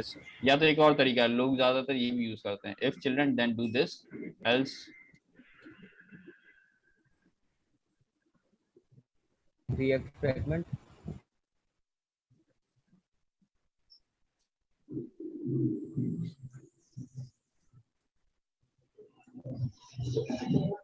ये चलेगा, no children form, sorry sure sir. ये सर लेकिन ये फिर टेक्स्ट लिखा हुआ आ जाएगा उधर, हम शो तो नहीं करवाना टेक्स्ट चाहेंगे। डिबगिंग के लिए ठीक है ये, मतलब ये डिपेंड करता है ना आपके सिनेरियोस के ऊपर, कि आपके सिनेरियो में क्या चीज चल रही है, मुझे नहीं पता सर। ये तो वेरी सिंपल है, अगर हम जाके वैसे भी इसके हेडर के नीचे एक नई हेडिंग बना के लिखते तो वो भी शो करवा देगा। बिल्कुल कर सकते हैं, लेकिन वो डायनेमिक नहीं होगा ना। इसलिए होगा कि हम यूनिक कर सकते हैं ना हर ये पेज में, डायनेमिक हेडर है के ना, साथ आप टेक्स्ट हम कुछ कोई भी भी यूज करना चाहते हैं। इन बिटवीन जो भी चिल्ड्रंस आए आप दे दें, इसके अंदर क्या मसला है। जैसे सर आपने एग्जांपल दी थी कि मतलब हमें रन टाइम पे न्यूज वगैरह चाहिए या ऐसा डाटा चाहिए तो हम चिल्ड्रन में हेडर के अंदर चिल्ड्रन में पास कर देंगे। हाँ कुछ भी कर सकते हैं, मतलब ये सारे काम कर सकते हैं आप यूजुअली, ठीक है। तो ये चिल्ड्रन है, ठीक है। तो वहाँ पे जो चिल्ड्रन का कॉन्सेप्ट था वो यही था। अच्छा यहाँ पे आपने डिकंस्ट्रक्शन की बात की थी कि ये क्या था, तो ये देख लें। जैसे ही हम यहाँ पे हम करते हैं कि लेट से मेरे पास एक वार है ओ और ओ के अंदर मौजूद है लेट से चिल्ड्रन, ठीक है। ओ की जगह मैं यहाँ पे नाम दे देता हूँ प्रॉप्स, सॉरी देख। अब मुझे ये बताएं, अगर मुझे ये डायरेक्ट चिल्ड्रन यूज करना हो तो एक तरीका तो ये मैं यूज करूँ प्रॉप्स डॉट चिल्ड्रन, ये एक तरीका। और दूसरा तरीका क्या है, मैं इसको डिकंस्ट्रक्ट कर दूं like this children from props, ठीक है। ये दो तरीके हैं। ये डायरेक्ट आप यूज कर रहे हैं ऑब्जेक्ट को यूज करते हो, ये आप यूज कर रहे हैं डिस्ट्रक्चरिंग करते हुए। तो वही वाला तरीका मैंने यहाँ पे यूज किया हुआ है कि प्रॉप्स के अंदर से मैंने क्या निकाल लिया, चिल्ड्रन। क्लियर है, चले आगे। यस ठीक हो गया। तो ये लेआउट वाला कॉन्सेप्ट समझ में आया। हम पहले अपनी एप्लीकेशन का एक लेआउट बना लेते हैं और फिर वो वाला लेआउट हम दे देंगे इंडेक्स के अंदर, और इंडेक्स के अंदर आप जो डेटा देना चाहें आप देते रहें। और ये लेआउट आप हर पूरी एप्लीकेशन में यूज कर सकते हैं, अबाउट में भी यूज कर सकते हैं लाइक दिस। इसमें तो इन्होंने यूज नहीं किया हुआ या मैंने कुछ रिमूव कर दिया, मैंने रिमूव किया हुआ लाइक दिस। ठीक हो गया। तो अब ये क्या है, आपने लेआउट के अंदर हेडर डाल दिया, तो आप चाहते हो कि आपकी पूरी एप्लीकेशन के अंदर हेडर शो हो, तो आपने एक लेआउट के अंदर हेडर डाल दिया और वो लेआउट आप पूरी एप्लीकेशन के अंदर यूज करो। चलें जी, यहाँ तक कोई सवाल? अभी पहला सवाल नहीं। आज मैं सोचता हूँ कि खाली आज स्टेप नंबर 4 तक करते हैं, बाकी फिर मैं चाहूंगा कि आप प्रैक्टिस करें 4 और 5 करते हैं क्योंकि दोनों आपस में लिंक्ड है, स्टाइलिंग से रिलेटेड है। ये ग्लोबल सीएसएस है और ये स्कोप सीएसएस। स्कोप सीएसएस का मतलब आपके केस में कंपोनेंट सीएसएस। सर मैं बीच में डिस्कनेक्ट हो Component गया, based ये बताइएगा CSS और- TSX क्या होता है? सॉरी, मैं डिस्कनेक्ट हो गया था, ये TSX क्या होता है? टीएस जो होता है वो टाइप स्क्रिप्ट होता है। हम लोग ये जावास्क्रिप्ट में ही करेंगे, आप लोग इसको जावास्क्रिप्ट में कीजिएगा, ठीक है? या तो मैं काम करूंगा कि इसको कन्वर्ट कर दूंगा जावास्क्रिप्ट में आप लोगों के लिए। लेकिन ये यहाँ आपने- पे कोई ऐसी चीज अभी है नहीं कि जो टाइप स्क्रिप्ट ज्यादा फॉलो की Extension जा रही है, कौन सी आप use इसको की पूरा हुई है जो जावास्क्रिप्ट से अभी कर तक सकते बता हैं। जी, ये आपने एक्सटेंशन कौन सी यूज की हुई है जो आपको साथ में बताती है ये you are here go at the step 3? मुझे कुछ बता रहा है, ये किसकी बात कर रहे हैं बताएं? सर मैं पूछ रहा हूँ आपने एक्सटेंशन कौन सी यूज की हुई है? ना हाँ, ये मतलब जो क्या, आपको- मतलब किस काम के लिए एक्सटेंशन? सर इसकी बीएस कोड की सर। मैंने कोई मुझे थोड़े दिन पहले भी किसी ने सवाल किया था। ये देखिए मैंने कौन सी यूज की हुई है भाई। डॉकर है, गिटलैंस है, जुपिटर है, लैंग्वेज सपोर्ट जावा की है, मैवन अरे ये है, जो गिटहब का दिखा रहा है, Node है। मैंने मतलब ऐसा सच मैंने कोई यूज ही नहीं की। देखें आप किसकी बात करें, ये वाले इसकी बात करता है, यू आर हियर गो गो, ये इसकी बात करते हैं।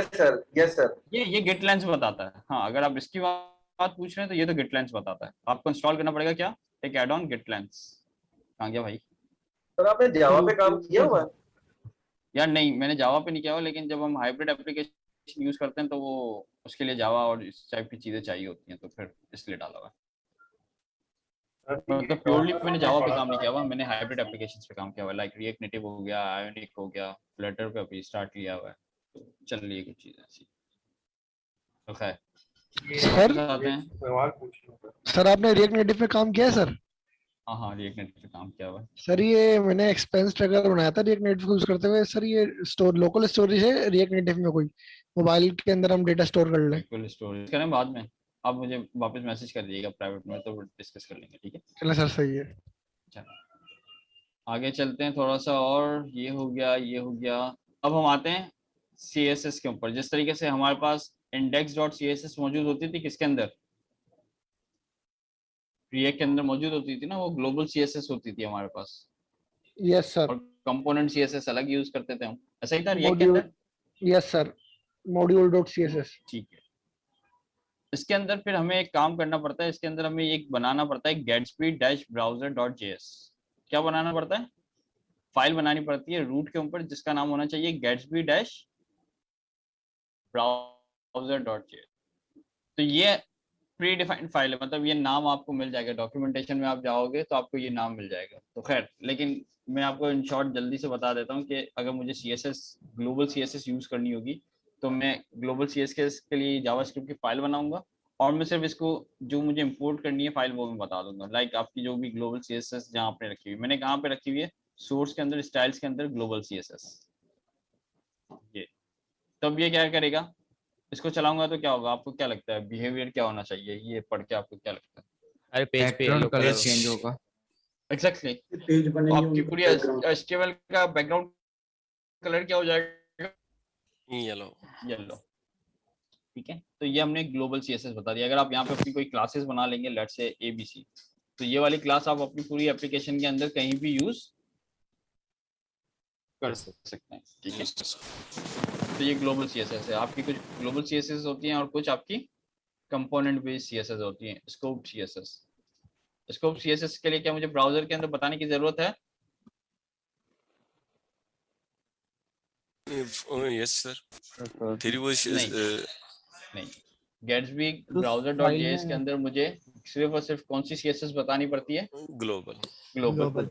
अगर जो स्कोप CSS होती है, यानी जो आपकी कंपोनेंट बेस्ड CSS होती है, वो आपको बताने की जरूरत नहीं होती, ठीक है?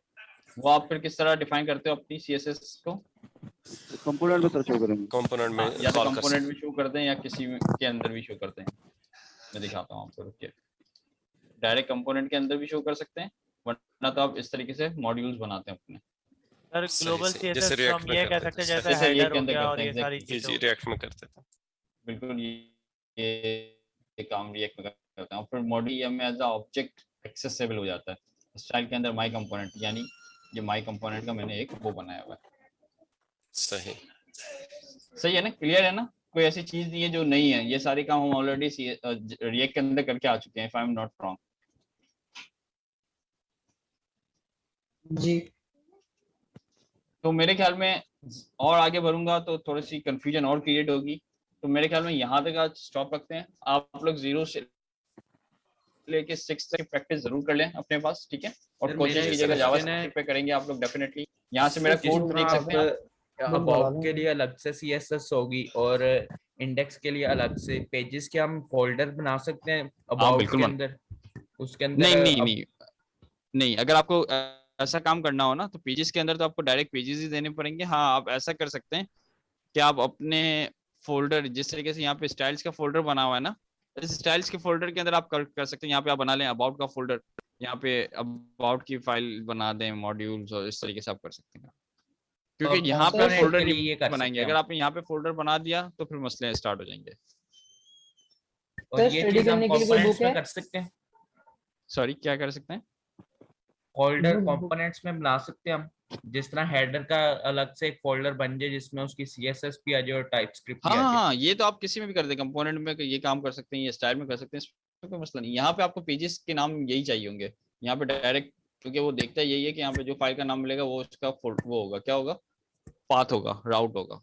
तो आप यहाँ पे ये काम नहीं कर सकते डेफिनेटली। लेकिन जी सर बुक क्या है सर इसकी? गेट्सबी की स्लाइड्स बनाई होंगी? गेट्सबी की बुक नहीं, हम लोग ये डायरेक्ट इसी से कर रहे हैं, ऑनलाइन ही कर रहे हैं। अभी हम लोग वेबसाइट पे आएंगे, क्योंकि हम ये सारा जो हमने काम किया मैं आपको वेबसाइट से दिखाऊंगा कि क्या है, किस तरीके से प्लगइन्स हम यूज करेंगे। तो हम वेबसाइट पे आते हैं सर, पढ़ने कहाँ से? वेबसाइट से गेट्सबी की, और जो इसकी वेबसाइट है वहीं से पढ़ना है आपको। डॉक्यूमेंटेशन करनी होगी सर? सारी डॉक्यूमेंटेशन गेट्सबी की वेबसाइट पे है ना, मैं आपसे शेयर कर देता हूँ उसकी डॉक्यूमेंटेशन के लिंक्स वगैरह। सर ठीक है, टाइपस्क्रिप्ट का थोड़ा समझा सकते हैं आप? ये टाइपस्क्रिप्ट एक पूरा टॉपिक है, मतलब अभी कैसे समझाऊं मैं आपको। अभी सिर्फ सिंपल से वर्ड में समझ लें कि अभी हम जावास्क्रिप्ट में काम कर रहे होते हैं, तो जावास्क्रिप्ट के अंदर जो वेरिएबल्स होते हैं वो डायनेमिक होते हैं। आप कभी भी उसके अंदर नंबर सेव कर सकते हैं, कभी भी आप उसके अंदर स्ट्रिंग सेव कर सकते हैं, आप कभी भी उसके अंदर ऑब्जेक्ट सेव कर सकते हैं, एरे बना सकते हैं उस वेरिएबल को। लेकिन टाइपस्क्रिप्ट के अंदर टाइप सेफ्टी है, यानी अगर आपने एक दफा एक वेरिएबल स्ट्रिंग बना लिया तो आप उसको एज अ स्ट्रिंग यूज कर सकते हो, एज अ ऑब्जेक्ट और एज अ एरे नहीं यूज कर सकते। ये टाइप सेफ्टी है। इससे फायदा ये होता है कि अगर आपके पास मल्टीपल डेवलपर्स मौजूद हैं, मल्टीपल डेवलपर्स की टीम मौजूद है, अगर अभी जावास्क्रिप्ट में क्या है, अभी आपने ऊपर नंबर दिया नीचे ऑब्जेक्ट दे दिया, पॉसिबल है? वो एरर देगा आपको? जी वो कर देता है, वेरिएबल्स वो कर देगा। लेकिन टाइपस्क्रिप्ट अगर टीम के साथ आप यूज कर रहे हो, अगर ऊपर नंबर दिया हुआ है तो नीचे ऑब्जेक्ट, वो नहीं हो सकता, वो एरर देगा आपको। वो कहेगा कि भाई ये जो आप वेरिएबल यूज कर रहे हो ये नंबर है और आप इसके अंदर ऑब्जेक्ट दे रहे हो, तो ये पॉसिबल नहीं है। ठीक है, तो इस तरीके से टाइप सेफ्टी है उसके अंदर। और फीचर्स हैं दूसरे, oops का जो कॉन्सेप्ट होता है, हम लोग जो जावास्क्रिप्ट के अंदर ज्यादातर काम कर रहे होते हैं वो फंक्शनल प्रोग्रामिंग कर रहे होते हैं, और जब हम टाइपस्क्रिप्ट के ऊपर आते हैं तो हम थोड़ा सा oops के कॉन्सेप्ट्स को टच कर रहे होते हैं। तो कुछ चीजें हैं, काफी चीजें हैं। अगर आपको टाइपस्क्रिप्ट पढ़नी है ना तो सर्च दिया कि प्रोफाइल में आप जाइएगा, वहां पे होगा लर्न टाइपस्क्रिप्ट, तो वो आप थोड़ा सा स्टार्ट लें अगर पढ़ने का शौक है तो। अगर फिर प्रॉब्लम आए तो फिर मुझसे डिस्कस कीजिएगा। तो प्रोफाइल पे पता नहीं क्या क्या टेक्नोलॉजी पड़ी हुई है, अगर वही बंदा पढ़ने बैठे तो 4-1 साल तो चाहिए। हाँ, वो तो खत्म हो जाएगा, मतलब सर दिया वाला लेवल तो नहीं हो सकता, लेकिन जो डेफिनेटली आपको जो चीजें चाहिए तो आप उसमें से पिक कर सकते हैं। जैसे आप कह रहे हैं ना टाइपस्क्रिप्ट पढ़नी है, तो आप सर दिया की प्रोफाइल पे जाके लर्न टाइपस्क्रिप्ट पिक करें, सिर्फ लर्न टाइपस्क्रिप्ट के बेबी स्टेप्स देखें आप, बहुत सिंपल से उन्होंने समझाया हुआ है। जिस तरीके से इसके बेबी स्टेप्स बनाए हुए ना गेट्सबी के, वैसे ही उन्होंने टाइपस्क्रिप्ट के बेबी स्टेप्स बनाए हुए हैं कि पहला हेलो वर्ल्ड कर दिया हमने टाइपस्क्रिप्ट के साथ, कैसे होता है फाइल जो हम बनाएंगे वो टीएस के अंदर बनाएंगे, जब हम उसको ट्रांसफाइल करेंगे तो वो किस में कन्वर्ट हो जाएगी, ऑटोमेटिक जावास्क्रिप्ट के अंदर, एंड सो ऑन। वो सारी चीजें उन्होंने बेबी स्टेप्स में दिखाई है। फेसबुक पर जी सर, ये रिएक्ट नेटिव में जब हम टचेबल कैपेसिटी बनाते हैं उसको डिसेबल, यार रिएक्ट नेटिव वाला मैं अभी इसीलिए जवाब नहीं देना चाह रहा कि ये हमारी क्लास उससे रिलेटेड नहीं। मैं वही कह रहा हूँ, आप मुझसे पर्सनल में पूछ लीजिएगा तो आपको। सर गेट्सबी की लिंक सेंड करें, आप गूगल पे जाके लिखें गेट्सबी। सर इसका जो बैकएंड लिखना होता है वो हम Node.js में लिखेंगे इसका भी? नहीं, यही पूरी चीज है, इसमें आपको बैकएंड लिखने की जरूरत नहीं है। कंटेंटफुल से यहाँ पे डायरेक्ट हमारा जो बैकएंड है वो कंटेंटफुल है। कंटेंटफुल पे हम अपना सारा डेटा डालेंगे और उसको गेट किससे करेंगे? गेट्स भी फ्रंट एंड से, सॉरी GraphQL को यूज करते हुए फ्रंट एंड से यूज करेंगे। गेट्सपे के साथ सर्वर नहीं होता सर? गेट्सबी का सर्वर नहीं होता, नहीं। हमारे पास कंटेंटफुल है ना, वो सर्वर है हमारे केस में। मैं यही कह रहा हूँ आप लोगों को क्या करना है। गेट्सबे एक्चुअली आप उसने लोगों वर्डप्रेस को को 2 रिप्लेस टास्क किया। में देता हूँ। हाँ, ये कुछ हद तक काफी हद तक कर चुका है ये। मैं आपको 2 टास्क देता हूँ, आपको क्या करना है, पहले इसके जो बेबी स्टेप्स सर ने बताए हैं 0 से लेके 5 तक, वो आपको कंप्लीट करने जो आज हमने क्लास में किए, आप अपने पास करें। और दूसरा आपको मैं मेजर चीज बताऊं कि इसके जो टेम्पलेट्स अभी हमने देखे ना थोड़ी देर पहले, टेम्पलेट्स कहाँ देखे थे? तो ये मजे की चीज लग रही है टेम्पलेट्स। एग्जैक्टली यही मैं कहना चाह रहा था। आप इसके सिर्फ टेम्पलेट्स को अपने पास रन करके देखें। मैं ये नहीं कह रहा कि आपको चेंज करना है, आपको क्या करना है, रन करना है।